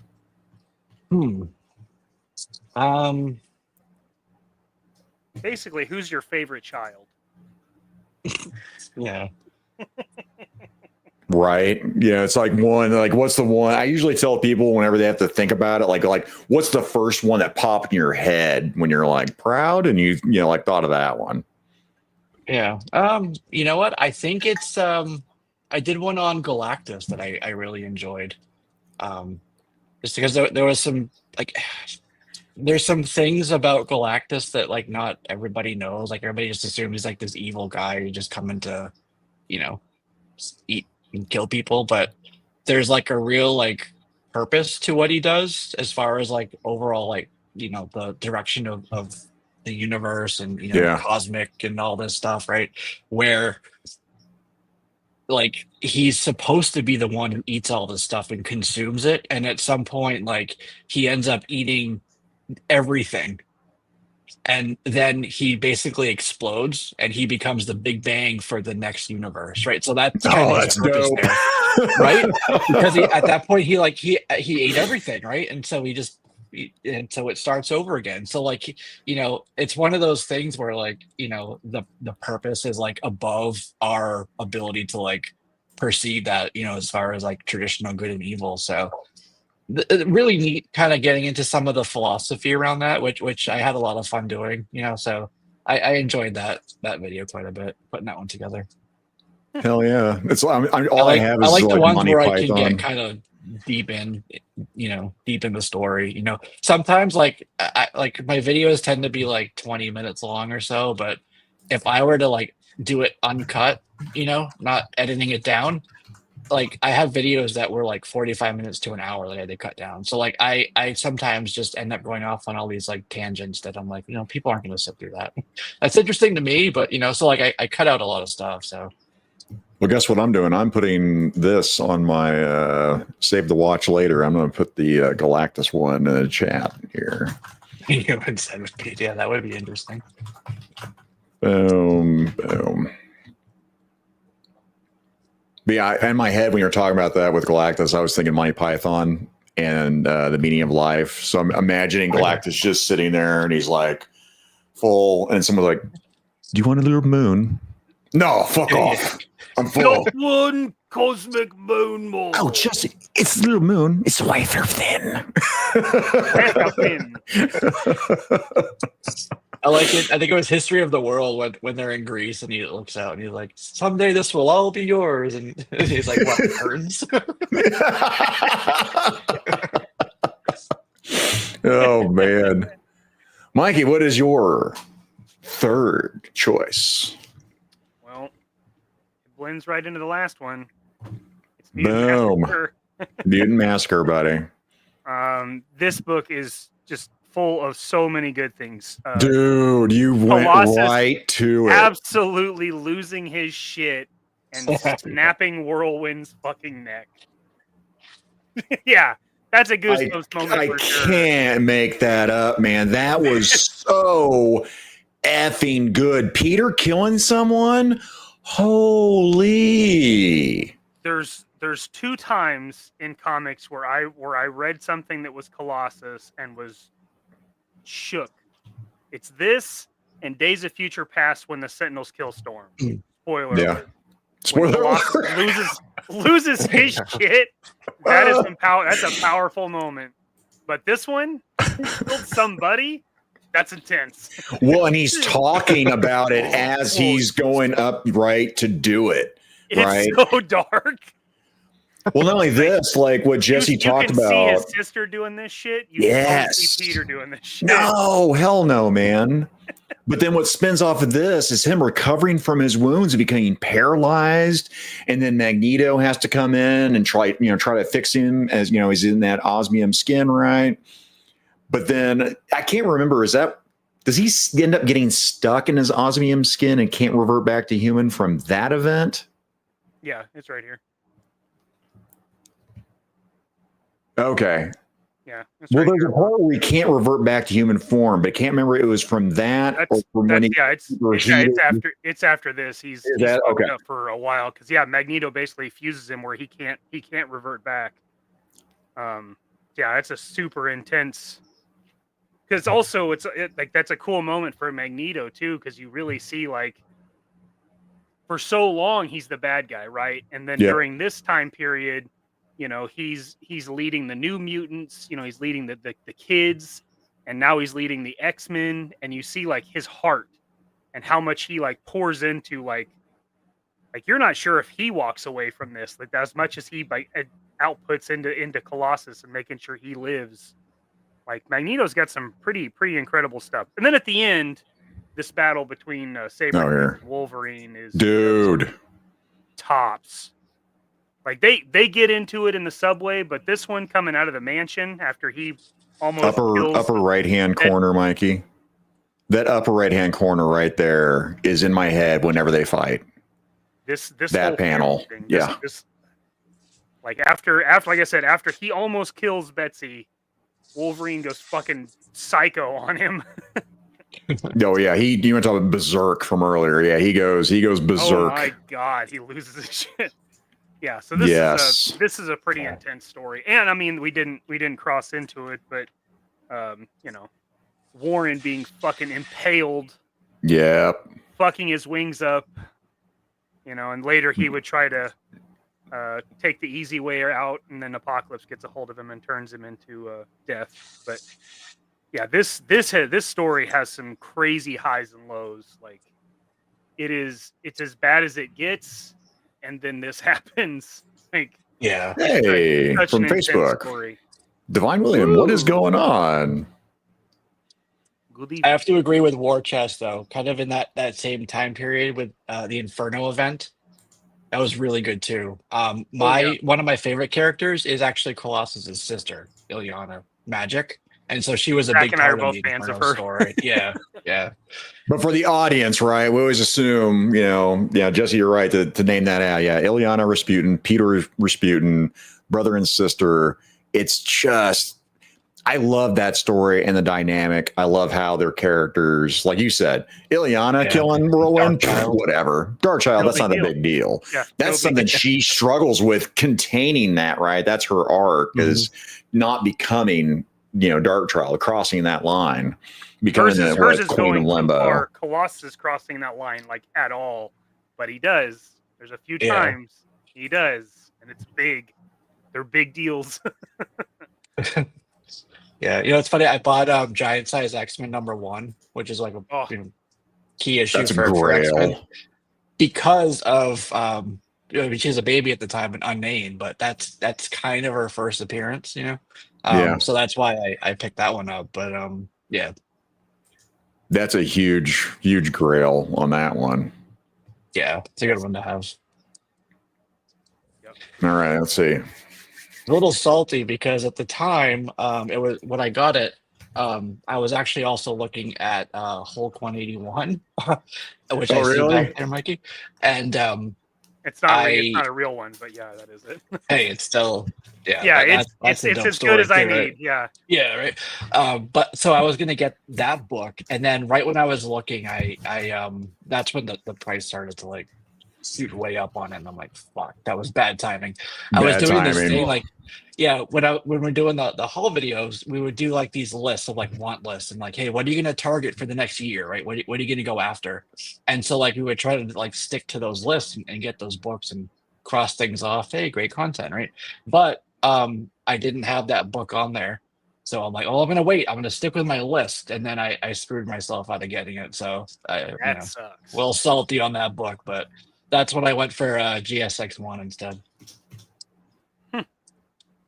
Hell yeah. There's one of my local shops has giant size annual. And I always look at it because where the fuck else am I ever going to see it? But it's almost $4,000. Like, it's insane. Yeah. Insane money. Yeah. It's a beautiful copy. It's a beautiful copy, but I don't ever see it not being on their wall. Like, who's going to walk in and buy that? Like, that's some Joe Rogan, Jeff Bezos fuck you money is what you're going to need to do that. Kevin Smith going to come see your comic shop. And he's like, oh, giant Nick Cage, maybe. #1. Yeah. Then I'll put some of these up there. I've been starting off in Yozo for all the freaking mutants. I mean, it's hard now. Event, I will say, Venom Lethal Protector in my head, Greg, is like an event that happens just because that's Venom as that anti-hero, right? Oh, Eddie Brock is my Venom. Just I can appreciate Flash being Agent Venom, but it's separate. That's a different deal. I like Agent Venom. I think he's a cool character. I can love the story both. about it's a cool character. Agent Venom, yeah. Agreed. But that Venom with a rifle. I mean, come on, how can that not be cool? Using his symbiote to sit there. I think I moved my my knockoffs into the other room. Yeah, man, that's so good. On this theme, I'm gonna change it up again because I don't think this series is that big of a deal. The whole series. This right here. Whoa, Atlantis Attacks. I did not expect that Atlantis Attacks. Oh yeah. Okay. So now, this for me is kind of a meh series, a meh as it goes for an event. But for me, what was memorable in this, I'm gonna see if I can find it real quick. Now, Jesse, how familiar are you with Atlantis Attacks? As far as that series, you haven't read it in a while. So for me on this, okay, it is right here. So we got Tony sitting there, and he's kind of doing an interrogation, with this Hydra agent, right? This Hydra agent's pretty much telling him, you know what, no matter what you do, I'm just going to keep on doing it. Now, they don't show it, but all you see from him point his little, finger laser, which I thought was kind of interesting because I don't remember Iron Man having that up until this comic over here. But, it's Iron Man. It's Tony Stark. He can do whatever the hell he wants to. But it's him going, what do I do here? Did he really kill him? Well, guess what? In my head, he sure as hell did. And in my head at that point, I don't remember Tony Stark that ever happening where he just like killed somebody. So yeah, you can argue the fact, well, they didn't show that he did it. From what we know about Tony Stark, I'm saying he iced that son of a bitch, and that was badass for me. So I have read that, I don't know, man, over and over again, just for that happening. I just thought, holy shit, that's crazy, to the point where Tony Stark like does the math, goes, yeah, that guy's right. You know what? You were going to keep doing it. Now you won't. You're done. Now you're done. Now you're done. You're done. But yeah, that to me was just a historical moment for me, for me reading Tony Stark, which that would have been, 1989 is when that happened.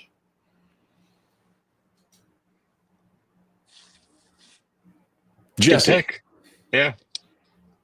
Yeah. You're so I was fourth. actually, yeah, I was going to pick Blackest Night, which is super dope story with the Black Lantern Corps and Necron I've and just never like read it. all these It's on people my come list. back from the dead. It's got really so it's Jeff Johns writing it, Yeah. and then Ethan Van Sciver, EVS, doing the art.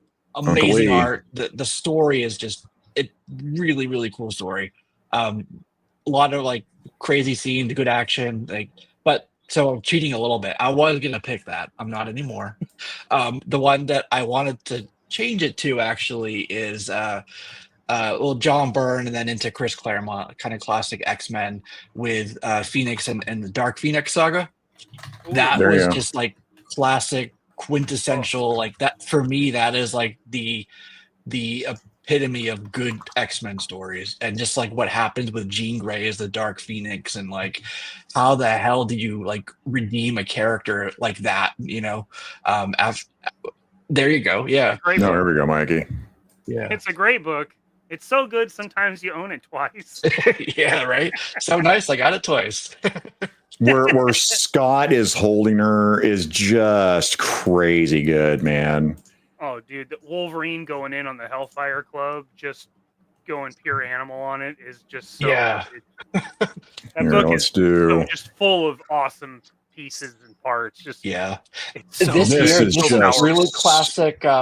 This is kind of like it's not quite the same because they're kneeling down, but Pieta, do you know that famous sculpture? Classic, like so a lot of these covers that do this, it's homaging that sculpture, the Pieta. If you saw like if you see it, the death of Supergirl, right? It's the same. yeah, exactly, same- exactly, same, yeah. Oh, okay. I gotcha. And well, this cover here is so this is X-Men 101. This is where she kind of re-emerges as the Phoenix. But this cover Yeah. is actually similar to one you just showed with one of your stories. One of the books you had. That one's an homage to this cover here. I can't think of what that is. Which I from don't remember what? the book. I remember you held it up a few minutes ago. The Atlantis. Oh, the Yeah, Atlantis yeah, one? that's what it was. Yeah, Oh. Atlantis Attacks. Yeah, compare that to this cover. So yeah, I wasn't actually thinking about that on there. Yeah. Yeah, see, look, rising out of the water like that. Yeah. They're only like 10 years apart, right? But I still wasn't putting that together on that about them being but similar in that. But yeah, you're right. Yeah. The hands outstretched, right? The Jesus pose. It's a powerful, It's a powerful imagery. I mean, it's Yeah. a resurrection for Phoenix. I mean, that's what it is. Oh, and K Dog's popping And in it's kinda here. like What's up, she K Dog? came out of the water, kind of like had a baptism, and was Yep. reborn to something new, and then went dark, very Yeah. dark, Yeah, very dark there. like killing entire planets dark. Yeah. They have what Mikey's talking about. Yeah, this right here, man. Oh, it's so good. Yeah. Reese, what was it? Malcolm? No. Cole, Macon and Reese. I can't remember who they end up.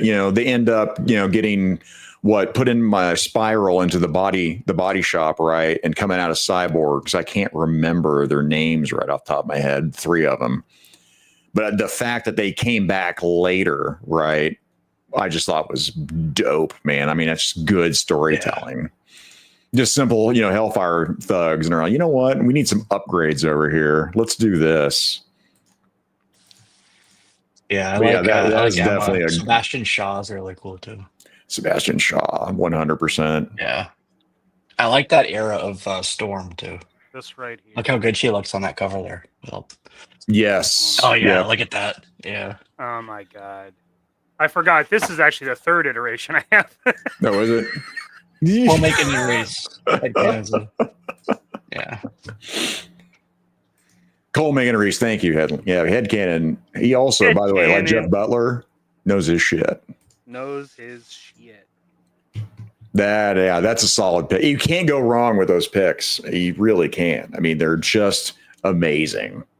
Matthew Matson, you still on? Damn. I've been loving the current Titan Conan book. What are we at? Oh, we're almost to 2 hours. How long does this usually goes? About 2 hours, right? 2-3 hours. Well, we've been pushing 3 and 4, and we're trying to not do that. Yeah, the reavers. Yeah, I'll be more concise next time. No, buddy, no. This I talked to Mikey. I was like, I need to, really pay attention and move the show along, and this was not the show for me to do that on. Okay, I'm barely holding it together. Did I say anything about Patrick Stralco donating another $5? I'm not familiar with most of the shit you say, but I think you guys are cool as fuck. Patrick, thank you. Madman over here. Good what Lord. a guy. Thank you, Patrick. Patrick, you're pretty damn cool yourself, my dude. Now, yeah, super chat on Jesse's channel. Do you ever do lives, by the way? I haven't. It's been a minute since you've done like as a host. Yeah, exactly. I'm kind of rusty at this whole thing. So no, it's like riding a bike, so you're doing great. I don't know. Patrick's also fuck Phoenix. I'm a Firestar guy. Firestar is cool. Yeah. Firestar guy, huh? But yeah, everything with Phoenix is just so good, man. And then Scott and Madeline Pryor. Mm-hmm. By the way, but yeah, everything. Check that one out. On which one? On Phoenix? Madeline Pryor. Oh, yeah, one on Madeline Pryor. Hell yeah! Put that in your list, Zach. Oh yeah, I'll occasionally go into Jesse's like, okay, let me watch this one. And again, finding out crap I had no idea. So if there's something you don't see, and you won't like, where's the video on this? I'll put one together. Well, that's good. So if they want to put a request, what's the best way to put a request in? Through YouTube or through like Instagram, Facebook? Just mail him a check. Subject line be in the super chatty. No, just hit me up. I'm all over social media. I'm not as great with like getting back. So that's something I need to work on, is like being more timely with replying to people.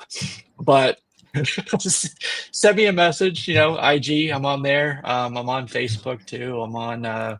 Those are kind of between this and YouTube. Those are the 3 main ones for me. So I wish YouTube had a messaging system, because you can do an email if you put your email in there. But for me, as a creator, I really want it to be in like a YouTube message. Simple, nothing crazy. Because I don't need a 7th form of communication on social media. Yeah, right. But you could limit it down though, right? You could I'm going to cut these out. I'm going to go focus. That's not how it works. No. Or if there was an app, Mikey, that did an aggregate of all messages. That's what I was going to say. Yeah, something that pulls everything together and Meta does that, and it's extremely unreliable. Oh yeah, for Facebook and Instagram only, right? Yeah, it is very unreliable. It will regularly not pull one from. Yeah, redheads are the best. I'm not going to argue. There's been an erasure of redheads. Did you do a video about the erasure of redheads in our space, in the pop culture space, Jesse?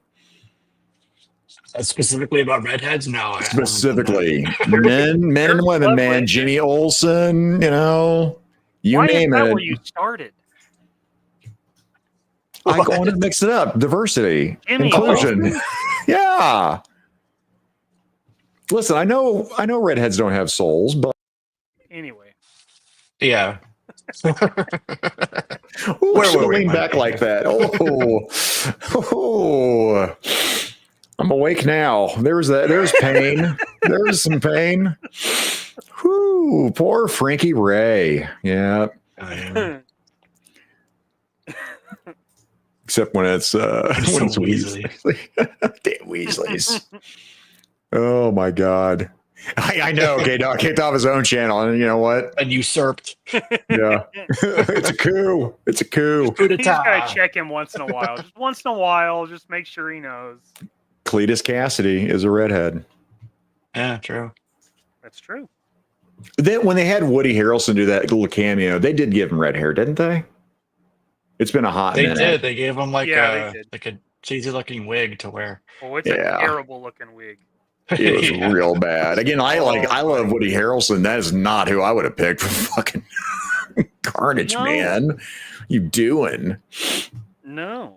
Oh my God. No, pick that creepy looking kid from Shameless.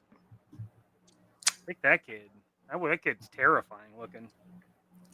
Oh yeah, we're at Mikey. We're your number fourth. The fourth. The Number fourth four? with you. On my fourth.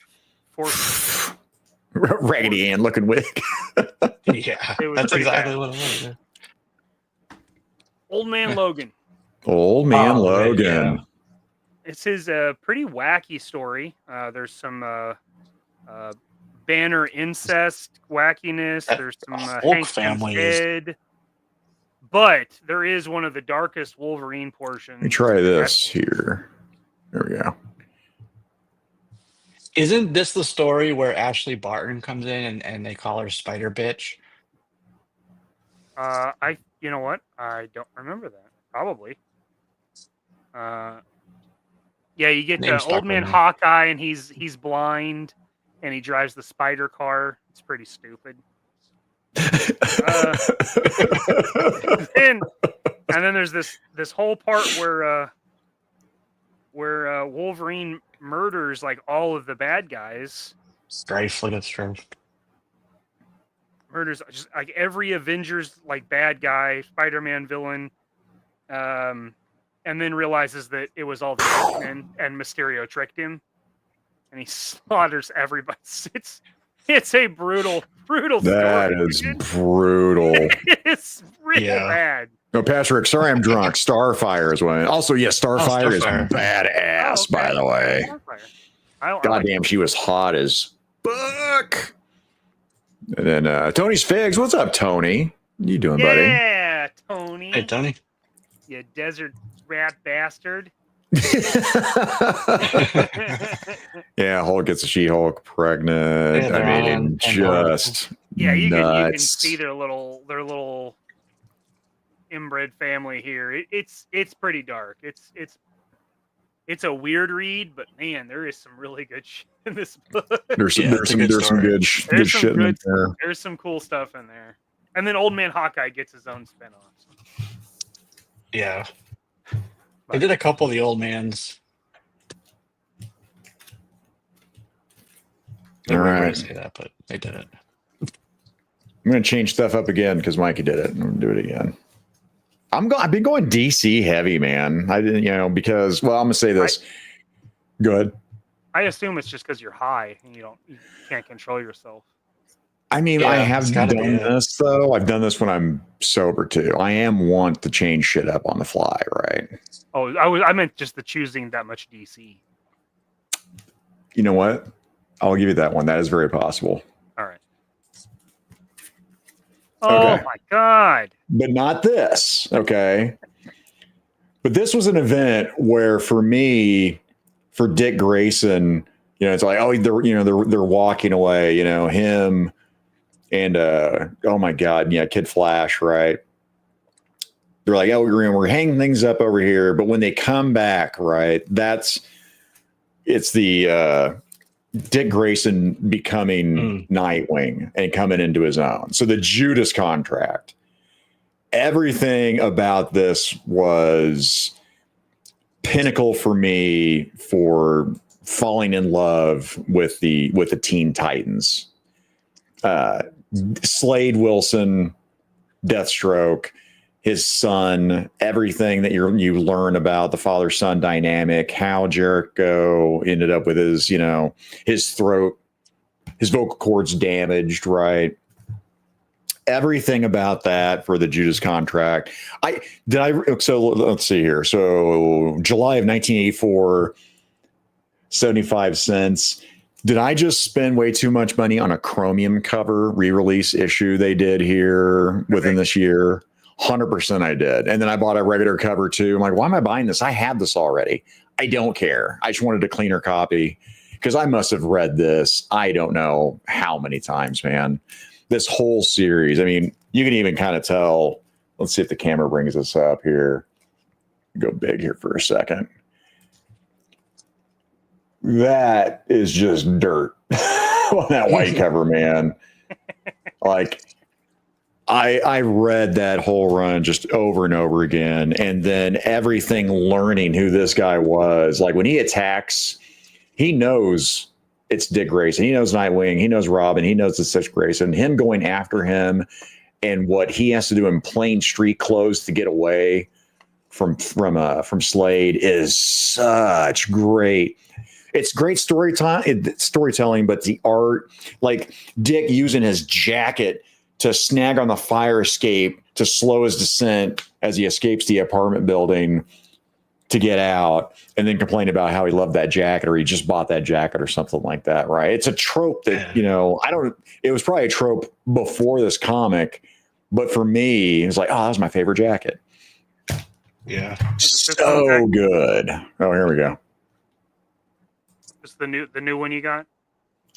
That's going to probably be the $3.99 right there. $3.99. Yeah. Did you get the chromium? No, I don't do the. Oh, okay. Hey! Yeah. What are we even doing? Come on, man. Get out of here with that. How are you still falling for 1990s Marvel gimmicks? Because I have a problem. Oh my god. I was gonna make that holographic. Like George Vega did that. Remember? Did you see that? The Peter and Ileana fighting the Sentinel that he did at DFW? Yeah, wasn't I there when you bought it? I don't remember you being there. I remember a lot of things right now. Okay. Yeah. But he had the holographic one. Yeah, the holographic cover was so good for that. So, I mean, yeah, if it's a gimmick like that, and I love the art or the comic, man, I'm gonna fall for it like every time, 100%. It's like this, right? Oh, there we go. That's dope.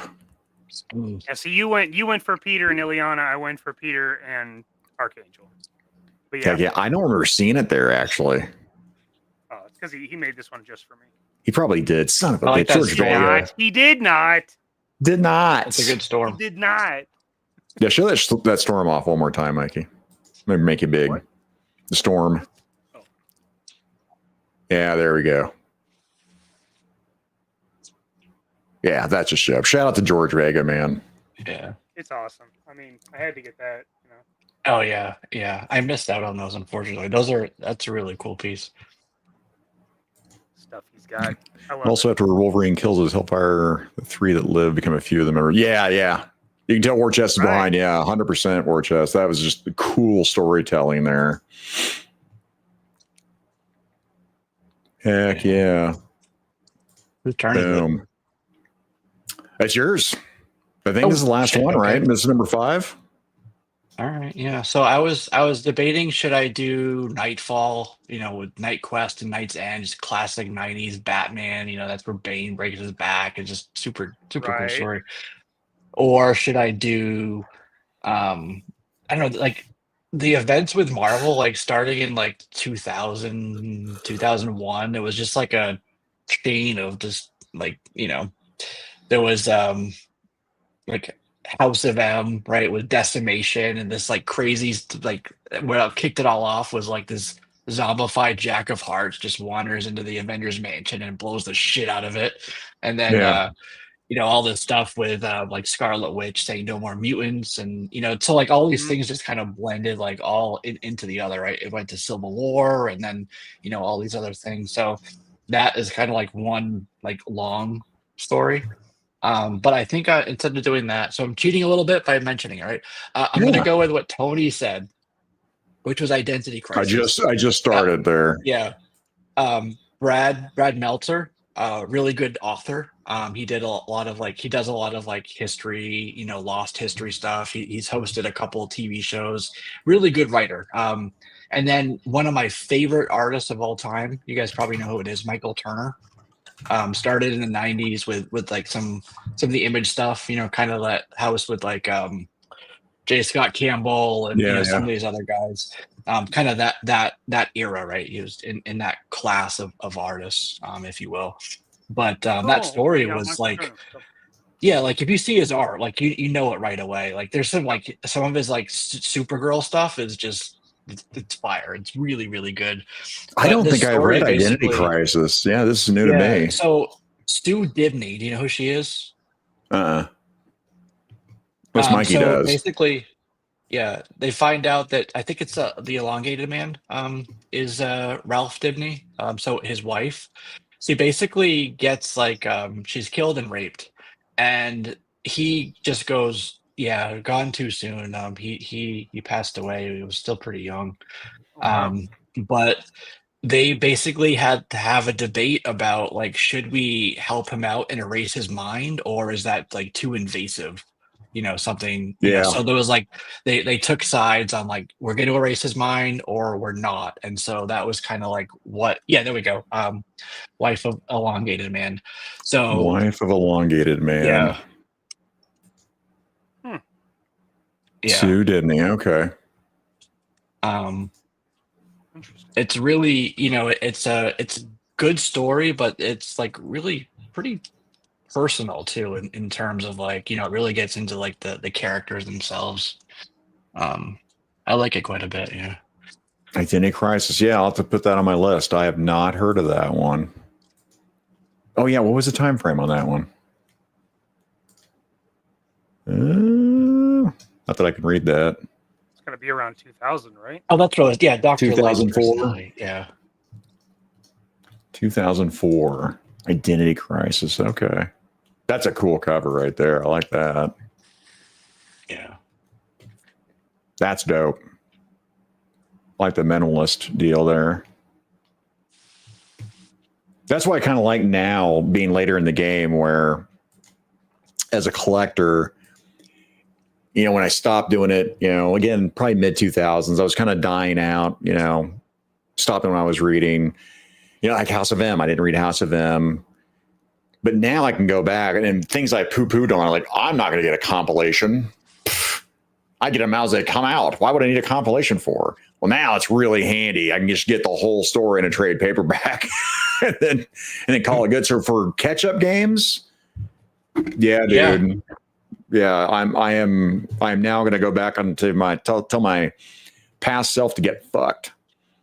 Well, that's the great thing with like trades and collected editions is you can like get the whole story, in one go. And, like one of the big things with like when you get the, single issues coming out, sometimes there's a delay or something and, or maybe the story, like it doesn't sell well and it stops. That's a whole other thing. But Sure. those delays can really kill the momentum of a story. So, a lot of people do what they call trade waiting, where you just, I'm not going to get the single issues. I'm just going to wait till the whole series comes out, grab the collected edition, and just, you get to read, the entire thing. So, yeah. Plus, there may be support issues that you're not aware of as a single issue. You could be having a pull list of one title, but there could be, Marvel did it all the time with you'd be having an X-Men story, and there'd be an X Factor or X Force or New Mutant that would tie into it. Sometimes they're really not important. Like, you get those every once in a while, but sometimes there's some good backstory in there that the trade paperback offers you that single issues, unless you knew about it, don't. Yeah, exactly. Especially these days where like single issues are like, $4, $5, $6 sometimes, $5.99, Right. or you just wait, get a collected edition, like trade paperback for what, $10 is usually the first one, or 15. Yep. I do. I'm all about sense. that. And Aslan Zamari saying salutations. Nice to see the love for George Perez's work. Is there any love for Bart Sears' art, who did wonderful work in X-Men Manowar, Turok, and Justice League Europe back in the 90s? Yeah, bring it up, Jesse. Yeah, I highly recommend this. This is G.I. Joe first one. There's a couple different covers. This is the direct exclusive cover. But this is it's a compendium. It's really light. You'd think this is super heavy, but like I would assume so. Like, I saw you were hiding some guns on you. Newspaper. I mean, it looks like legit. It is. Yeah, newspaper. it's really light paper. Not like stuff we have now, which is like magazine paper. Yeah. Yeah. This is what issue 1 through 50 is in here. So 1 through 50 on that one. About yeah, getting like these. I mean, this is a great way.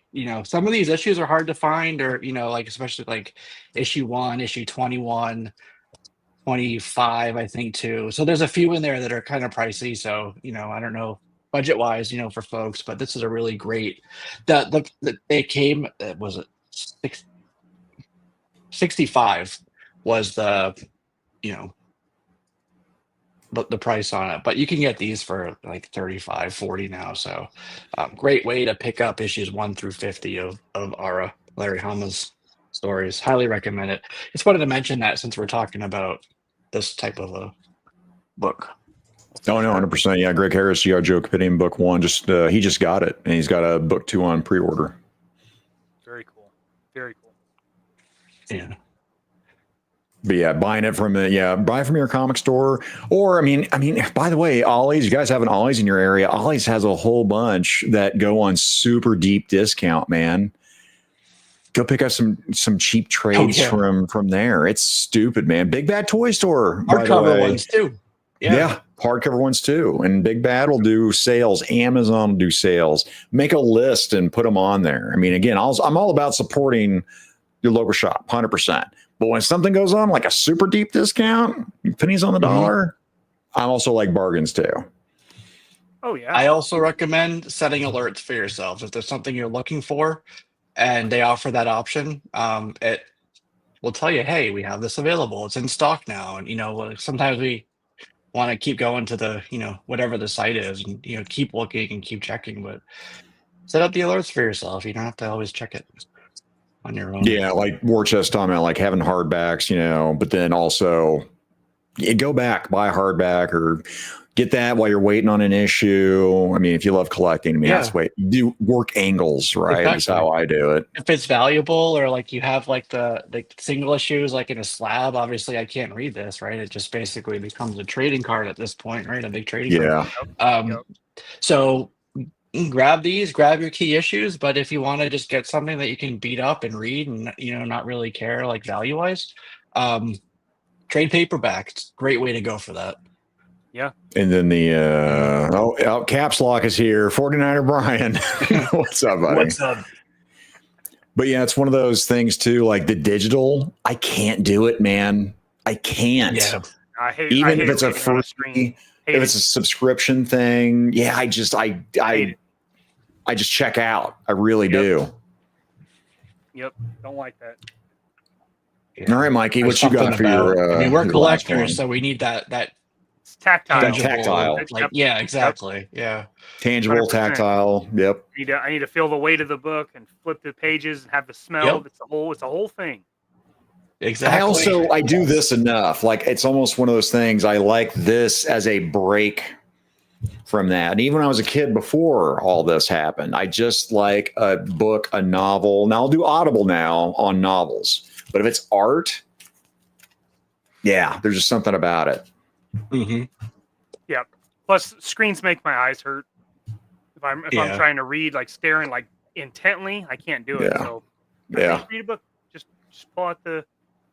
Anyway, my number 5 is one that I've wanted to read for a long time. I bought it. I haven't read it yet, but I'm super excited because Secret Wars. Ooh. I did get this from my local shop. So it is it's a big boy. It's a big boy. They were running like a buy 3 get 1 for like comic book day for trade paperbacks for new ones, and I was like, all right, let's get some TPBs. So this was one. Of course, it sells me because it's Alex Ross cover art, which I'm a fucking mark for. Right here, man. Matt with 2 T's. Secret Wars #1, baby. That's got him into comics right there, man. Right, yeah. And I've picked up some of the solo issues. Rest in peace to Jim Shooter too. Rest in peace, Jim Shooter, man. For sure. Yeah, because the covers from Secret Wars are some of the coolest standalone covers that they're. I mean, like that one, the classic, awesome, the Doom cover is insane. Stuff. I love that one. The one where he's all broken up. That one, yeah. It's like, oh, I love that one. Holding up the boulder that scene. Yeah, where they're all trapped underneath. Incredible ones. So Yeah. Mikey knows it. Yeah. So you put X-Men, who were at that point were the Outlaws. I mean, these guys were the ones who are like, they went off on their own during this whole on Battle World. Like they were like, oh, we're gonna go over here, we're gonna do our own thing, right? But yeah, this right here, goosebumps. Yep. It just because Mikey and I were just talking about this the other night too. This, as Reed Richards, this is Intelligent Hulk 2 at the time, right? Bruce Banner's in control of the Hulk, and he's trying to hold up a mountain that Molecule Man dropped on him. And he's like, oh, the engineering on this that Tony did is amazing. I can't believe this. He's like, I know what you're doing. You're trying to make me mad. Yeah. Okay. Yeah. I understand it. I see behind what you're trying to do. It was such great storytelling because Iron Man, by the way, let's see if I've got that one. No, I don't. But so Iron Man, that's not Tony Stark. This is James Rhodes. Oh. This is Rhodey at this point because, by the way, that's because he's fighting, and this is some awesome storytelling, man. I love this whole thing with Tony Stark losing his way. So this is all Rhodey, and Rhodey having the hots for Storm, meeting her during this run was fucking gold. They're like, man, Iron Man's interacting with Storm a little bit kind of weird. Oh, that's interesting. Yeah, Rhodey was pulling some dimes, dude. Storm and Captain Carol Danvers. Are you kidding me? By the way, Lord, dude. Oh, it's Titania. OG muscle mommy right here, boy. Oh, mama. Yeah. I loved me some Titania. Obviously, it has affected my growth years later. Where is she? Where is she? She got her somewhere. I don't know. She's somewhere behind me. I don't know. She put the tit in Titania. Yeah. Oh, sorry. This one. There you go. Yeah. Oh, yeah. There we go. That's this one. Hey, look at that. There we go. He got him. I have three. I have three of them. That's all I have. Oh, by the way, I got these from vintage stock when they were doing their 50% off. Oh, yeah. I actually picked up really nice copies of Secret Wars stuff. I was freaking stoked about it. I've really got to pop in there and check out used stock.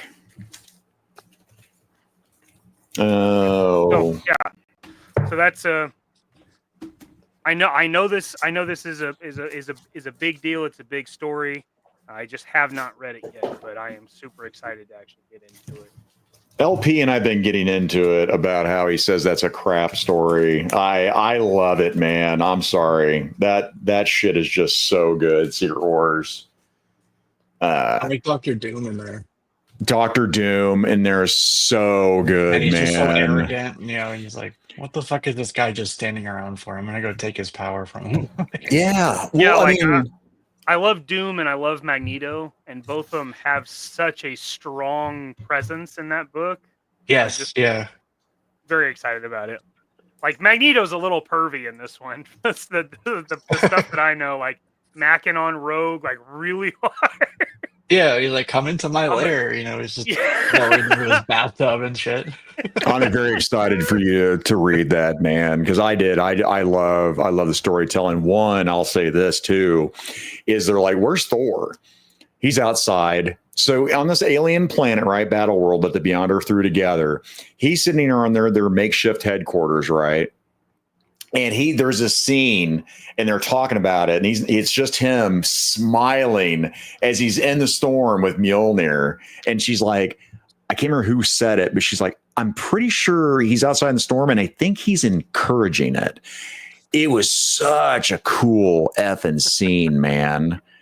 And then we get from there, we get, and this is, I think Mikey was talking about this, it's you get the symbiote for Spider-Man as his costume gets shredded. And it's like, boop, here's a new uniform for you.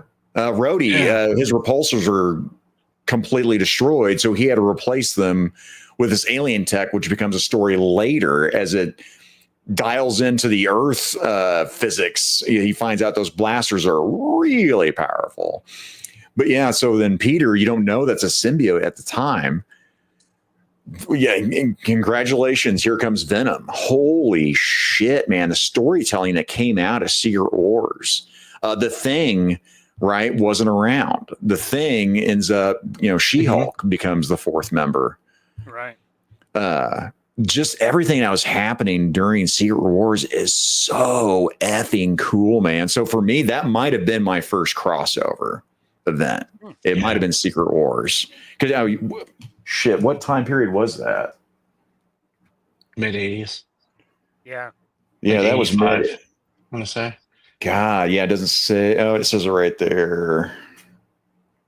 1984. 84. 84, yeah. Did you ever read Deadpool's Secret Wars, where he kind of goes back to that time and like he actually gets the symbiote costume first, and he's just kind of like prancing around in the background of the regular Secret Wars? I am not. Also, you're correct. Secret Wars 2 was shit. Now we get the Beyonder disco costumes.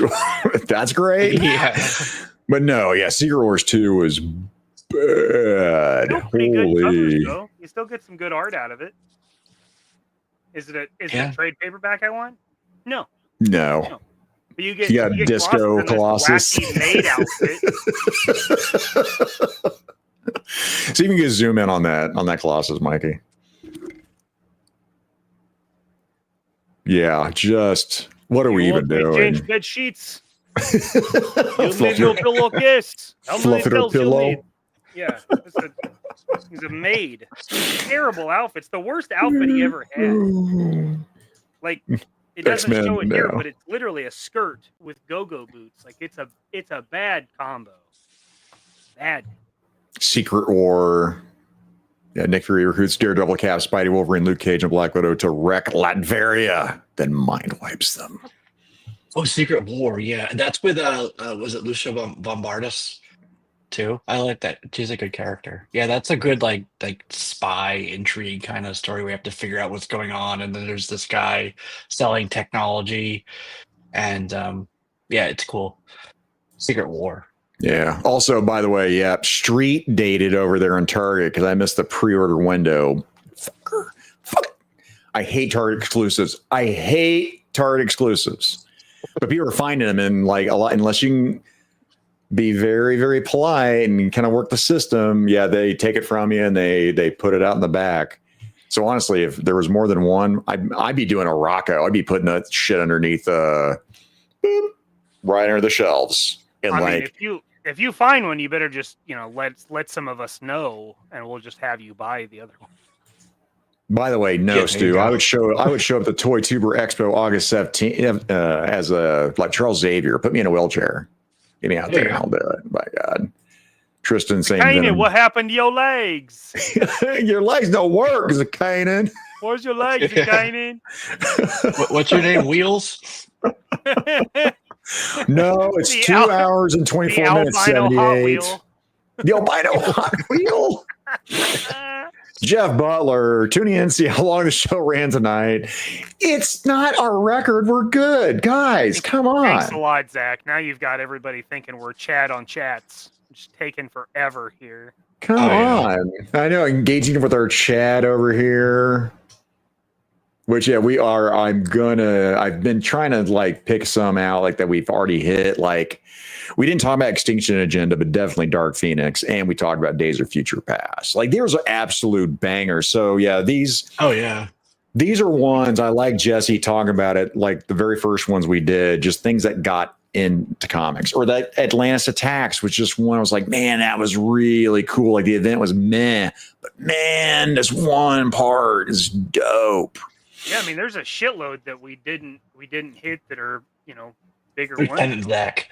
Lieutenant Zach. Got no legs. You ain't got no legs. Yeah. Say, with Jeff Butler, man, we wax poetic, man. That's true. Yeah. There's so many other Batman series. Yeah. Doing this topic, it was like, how do I narrow this down to just 5? Like I want to just keep talking about other ones, but like, so it was like tough, like not to come up with them, but to like dwindle my list down to just which ones do you 5. want to talk about? Yeah. Yeah. No, because I That's was with you. always why Like, I have to Ooh, narrow like it down. Hush, there's like all these other ones that, classic ones too. but yes, Kingdom Come, right? Now that's easily right on. By the way, I've still not read it yet, but I've got it good, though. yeah. I've got it though. Red Sun too. Like another Elseworlds. I really like Red Sun. Oh yeah, That's so we're basically talking Superman about, comes down, and instead of in America, he's in Russia, right? One Yep. one of my favorites. Yeah, that one. And I was gonna do. by the way, I was disavow gonna do Matt. Flashpoint. Oh, just Flashpoint, because that's I good. Yeah. absolutely love Thomas Wayne Batman. I think that was one of the coolest things they could have done.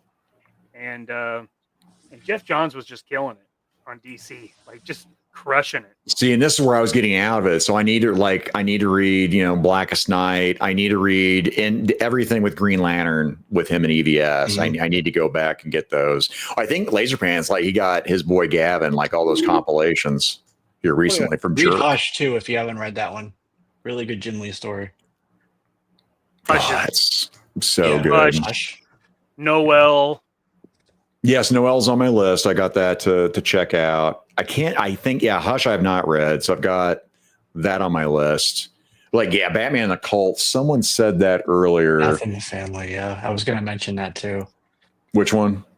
Death in the Death Family. in the Family. Death in Where the Family. Robin it's beats his shit with a crowbar, and then they had people vote on should we kill him or not, and like people were like, yeah, let's kill him, let's call Kill him, him. Yeah. And they brought him back. I called that number. I called that number. Die, Jason Todd, die. I hated that Robin, man. But then guess what? Then we got Red Hood out of it. Yes. And you talking about some great fucking storytelling. Holy shit. I'm like, what are they gonna do with this fucking character? There's a reason I voted for him to die. Oh, wow. This is what you're doing? Holy shit. Wow. Wow. Yeah, Long Halloween. Wow. Yeah, definitely. Yep. Ooh, BQ. Acts of Vengeance. Nice. There's Acts some of really good Vengeance. stuff with Nice. Sean Gordon Murphy too, like The White Knight. I don't know if you've read that, but that's really No, really good. I really like the art from that.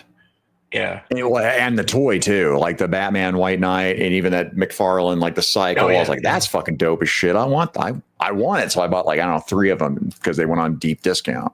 Shocker.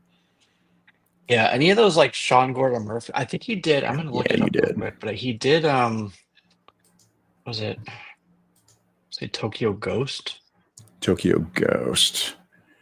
Well, you even talk about like Batman, like Dark Knight Returns is like probably my all-time Tokyo favorite Ghost. Batman story at any given moment. I love the art. I love the story. I know it's an Elseworlds. Hell, was that the first Elseworlds? What was the first Elseworlds? That's one I remember. I thought the first one was where he becomes the Green Lantern. Let's Was look. that not the first one? I thought that was I bet Headcanon knows this, by the way. First Elseworlds him DC and Jeff are typing it right now. comic. Yeah. I do have yours starred, Headcanon. I do have that on yours. And we're almost to the end where I'll get that on there. Gotham by Gaslight. Yeah, that's really good. Headcanon and Yeah. Jeff at like the same time almost. 11:31. I called 11:31. it. They were Right. typing it as we said it.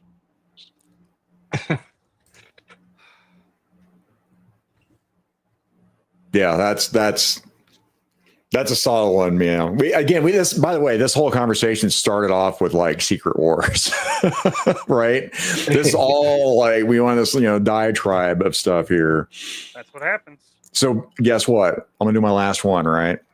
Do And it. again, Dark Knight Returns, Jesse, we were talking about this, trying to figure out which ones that I want to go with. Nightfall. Again, I love some Batman. Cult is really good. There's all these events. But again, if I'm going to go back to my time period, so obviously you guys are seeing it's in the 80s. Like I'm going what really grabbed me, especially as a younger reader. Well, it's going to be boom. I love Perez. So Crisis on Infinite Earths for me as they're my boy, or Black Adam. Also, Really, Todd? I can't get a good figure of her before you close things out? Really? No, Come on. doesn't have time for it. Or, is she even on that cover? I don't see her. But, Power Suit Lex Luthor. oh, but yeah, dude, this is what really got me. I love Power Suit Badass. Lex Luthor. So many awesome covers. I love seeing, Justice Society Superman mixed in with modern Superman. I loved Firestorm too. Firestorm is so good. But yeah, here's that cover that Jesse was talking about right there. This was, again, goosebumps. So amazing. This was so effing good. And I like the what if kind of thing they did where it was a reverse and she was holding, Clark on that cover. I have a poster of that art, but do you know who Arthur Sudam is? He did a lot of like Marvel stuff with what was it? What was the story with Deadpool? Oh, Marvel Zombies. He did a lot of that. So he's like really famous for the zombies. So it's that, but they're both like zombified. It's pretty cool. But in that Arthur Sudam style of art. Yeah. Interesting. Yeah. Oh yeah. Here we go. Yep. 78 Sane does the zombie stuff. Which was almost going to be my 5th on my list because there's just some goofy stuff that happens in Marvel Zombies that I always thought was fun. That was cool. With Deadpool. By the way, Matt two T's. It was that guy's name. The oh my god, the evil guy. He's like a bird. He's got a bird name. Black something. I can't remember it right now, but yeah. I don't like how you're saying the word black. So Crisis on Infinite Earths was actually the very first graphic novel that was ever mine. Yeah. Dad bought it for me on a trip to Branson for a family vacation. And I got that and I got this. Oh. And so both of these have I guess that's my soft spot, right? Is Crisis on Infinite Earths, seeing all that awesome, incredible art, and you open up to those double page panels that's just like every DC character just squeezed in there with Perez just getting that perfect perspective. That's an awesome choice for sure. Boy, Matt talks about the Where's Waldo covers. Like every time, man, I always look for Blue Devil. I fucking love Blue Devil, and I was always looking for him on the covers. I was always looking for him in cartoons. I'm like, oh, there's Blue Devil right there. Matt with 2 T said Hack Slash is pretty dope. Yeah, that's some pretty wild storytelling there. Tim Seeley, who did that, he was with DDP writing G.I. Joe. And so he wanted to like go like super violent with G.I. Joe, but they wouldn't let him. Josh Blaylock and the team over there.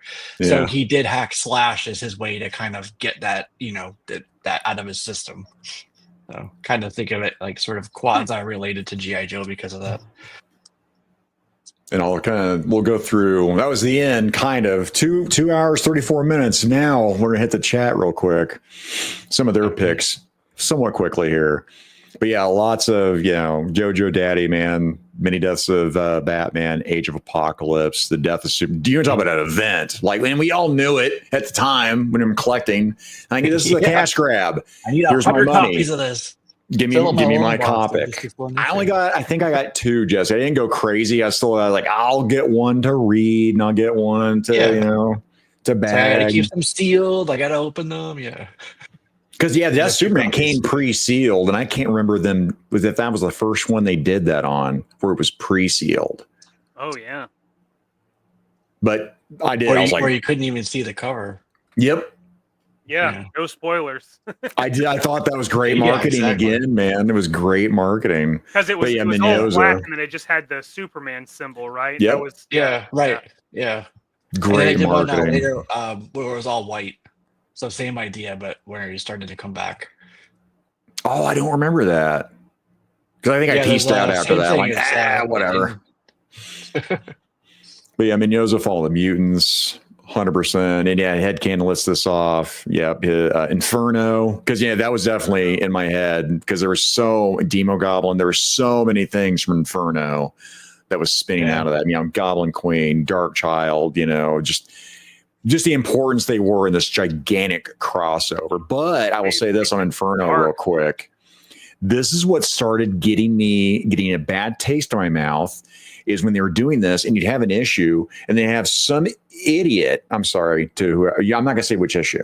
You'd have some idiot, no talent motherfucker do the art. I'm like, this is garbage. Why am I having to collect this to get the story?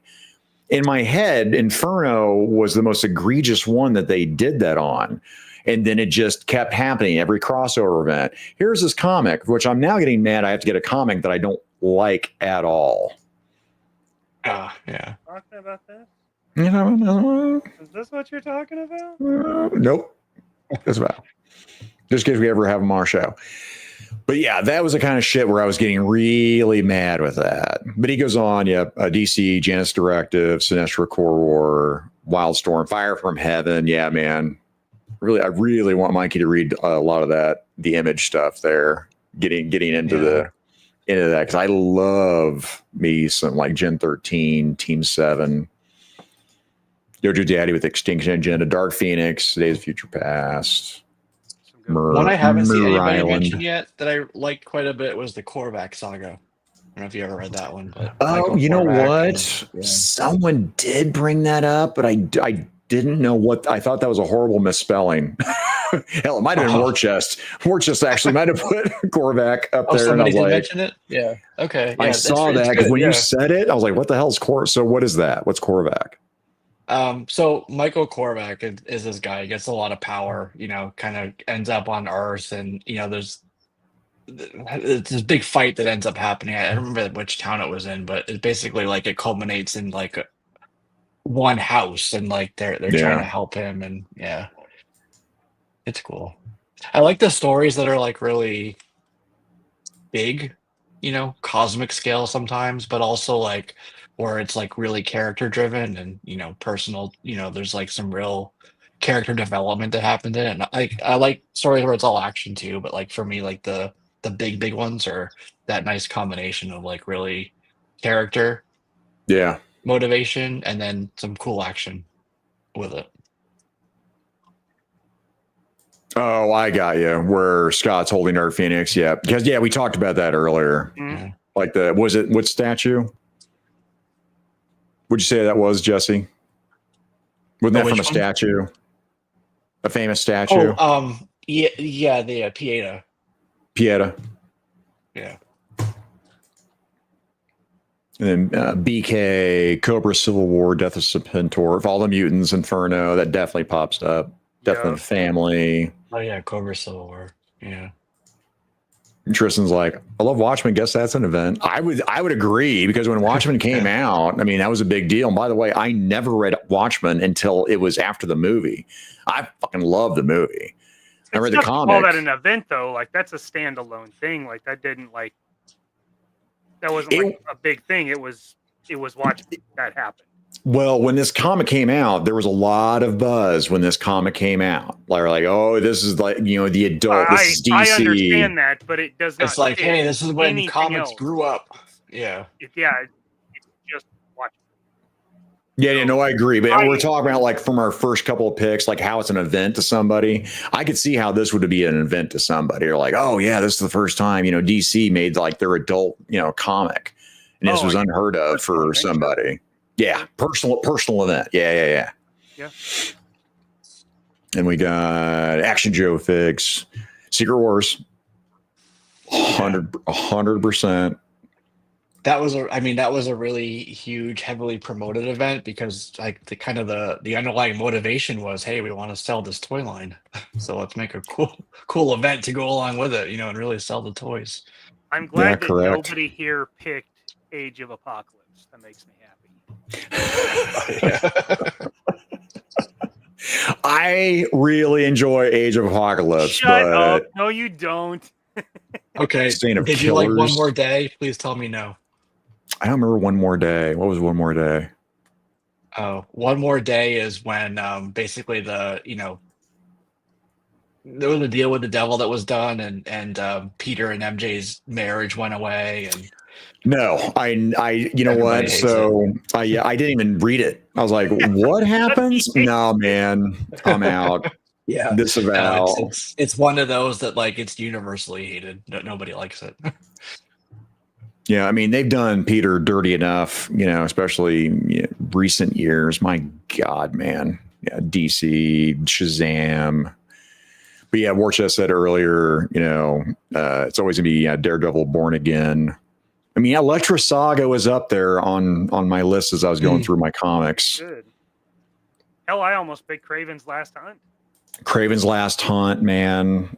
Really good. Yeah, When you're talking about an good. event, as he keeps going through all the Sinister Six, right? Those iconic Mcfarlane covers. And one of the events, Inferno, man, it was high on my list about talking about Inferno. Talked about it earlier. Yeah, there's so many good things that came out of that. Stu was saying Bruce Wayne Murderer and Bruce Wayne Fugitive. I haven't heard of those. Mm-hmm. That's another thing I like as we're talking about this, and I'm trying to fall in love with comics again, is finding recommendations from people going, oh, you never read this? You really, should check that out. Like The Cult. Right. I love The Cult. The Cult was really good. Killing Joke. Cooter's saying All Hell Megatron. Operation Galactic Storm, Identity Crisis, Emerald Twilight. Yeah, Emerald Twilight was really good. Avengers Disassembled. Hell yeah. And guys, so this doesn't end up at the 3-hour mark. We'll probably close things out, and it'll probably end up being a 3-hour mark because we're at 2:42. As people keep putting up their stuff. Yeah, we'll be doing this all night, by God. And just because we didn't talk about this, Jess, we do a post show just in case we cut off suddenly, by the way. Oh, okay. And Gab. I try to put that, and no one reads private chats, and myself included. I'm like, I'm just going to say it during live TV because I didn't say it in our IG chat unless I did, because again, I've been high. Yeah, Jesse, what's coming up for you? Is there anything in the future? Anything immediate? Well, I'm kind of traumatized by this whole experience. I think I'm just going to update my channel and call it a day. So. Gone. Everybody, try to catalog as much as you can before he wipes everything out. His massive back catalog. Before they're gone. Yeah. No, I actually, we mentioned it earlier with a couple of those story moments that happened with like Crisis on Infinite Earths. So I actually have a Lex Luthor video that will be out this weekend. Ooh, okay. Another one for G.I. Joe is going to be Blades. I don't know if you know Blades. The pilot from SAS. Yep. The tripwire repaint that uses a Fang repaint, basically. But there's it's cool. I mean, the character, and there's surprisingly more to this character and more story and stuff that isn't like easily accessible. So it's fun to put that together. So those are the next two I have coming out. But cool. Other than that, just that's it. Content, away, I guess. Yeah. Content, more content. Well, is there a timetable that you work off of now where you're like, I need to do at least one video a month, a week? Like, what do you shoot for? I'm just trying to get back. So like for a while I was trying to do like, sometimes it was 2 a week and then 1 a week. But lately I've just been like really like, and I don't like this at all, but really inconsistent. I've been off the schedule that I had before. I'm trying to get back to like ideally where I can do like 1 a week. That's really what I want to get back to. But I've just kind of been struggling with like, real life stuff going on. I'm just, having the time for it. Cause like we were talking about earlier, just how time intensive putting those together can be. So, to find all that time to do that has been a bit of a struggle lately. So I'm working on getting back there. So, Matthew, answering the last question here. JLS Comics, have you done a Plague video? I haven't done one specifically on the Plague, but I have mentioned a couple of the characters in some videos, like Grim Skull, for example. a couple of those other ones, Munitia. That's a really cool team. That was actually one of my favorite things about that World War III event was the plague and yeah, I think that would be a cool video. Some cool content. So yeah, he said that before, guys, reach out to him on all the media platforms, but Instagram, Facebook, probably the two prime ones to get an easy message out to you, probably. Yeah. I do have those linked in the description. Yep. Munition. So yeah, but Munition over here. Hit Jesse up here. Oh, the Munition. Don't hit me up. Sorry, metaphorically in Minecraft. Yeah, right.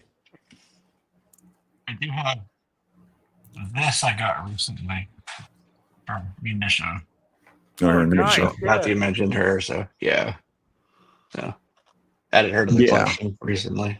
That's cool. That Matthew mentioned. Heck yeah. The Barren Earth.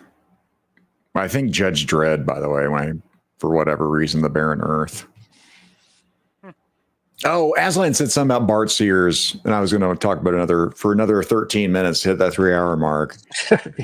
I don't remember an event Bart Sears was ever involved in. I just love his artwork, man. Like Brute and Babe, like, oh, that's cool. Let me get this.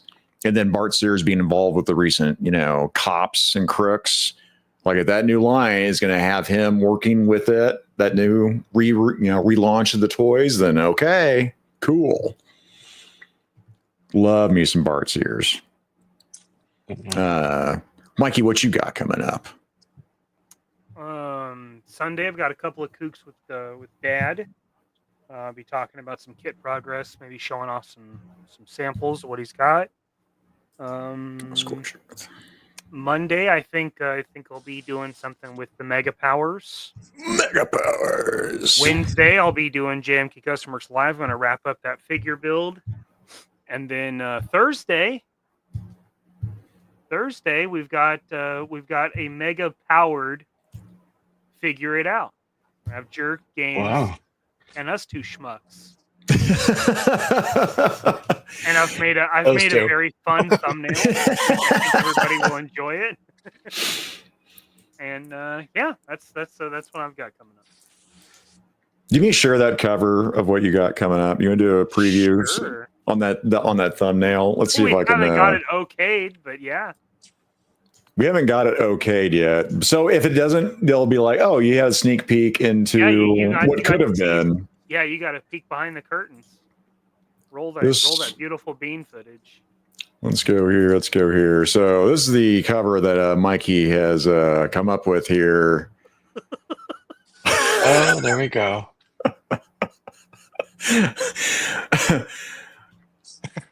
I'm trying not to laugh now to hurt and injure myself even further than what I did earlier when I opened this up. But yes. Top 5 nude scenes. Yeah. We can also see if this might get us demonetized, so we can do it a test run on this one, Mikey, just to make sure. Come on, YouTube. Surely you wouldn't take that down. Come on. I really like to make it funnier. I wanted to make their heads like much smaller, but then I was like, well, they're our guests. We need them on there. Yeah, this could be a possible what if cover if it doesn't go down over here. Be the new Ross Connery. We'll see. Oh shit! Is that all you had coming up? Oh yeah, that's enough. That's enough. Yeah, is that it? That's enough. That's Saturday and Tuesday that I don't have anything going on. Yeah, hell yeah. God, where do you get that from? Who taught you that? Got it from you, Dad. Learned it from watching you. Apparently, whatever my con husband has. Yeah, because I Mikey said this last week about all the shows. He's like, there's gonna be these other 2 shows, and then he ended up being right that I had a couple shows that just kind of popped up that I ended up doing. He's like, I don't have anything planned until Monday, and I'm like, bullshit, Walt. Yeah. And I had one that popped up that I remembered which made everything funny. And then a surprise one that I didn't know about happened. I'm like, God bless it. Okay, he's right. So the only thing I have planned Monday with Headcanon, 8:00 p.m. Central Standard Time, his channel. I'll be on with him. Very humble that he asked me to do that show. So I'll be doing that on Monday. And then Thursday is going to be, if everything happens, right now, we're going to do our top 5 nude scenes with Gaines and Jerk. I think that's going to be a lot of fun. And we also wanted to give Gaines a little more time to do research. Demonetized. But yeah, that's going to be a lot of fun. That's the only thing that I know that I'm doing. DNA matinee on that show. Yeah. Yeah. Right. Meow. Right. Meow. So I want to thank Jesse. Go check his content out. 100%. I think the other thing I really want to stress to everybody would be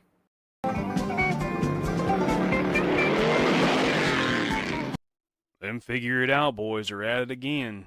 Y'all comment below and be sure to like, share, and subscribe Mikey and Zakanan's YouTube, IG, and Facebook accounts. We'll see y'all next week. Hit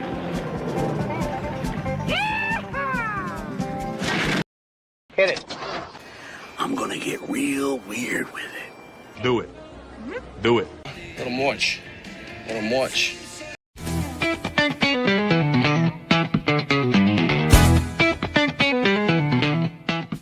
On TV, some kind of bad boy or something? Yep, I'm a bad boy. Oh. I don't care about it. Good for you, man. Good for you. Good for you. I'm not even a real doctor. That is bad. I killed a man. You what?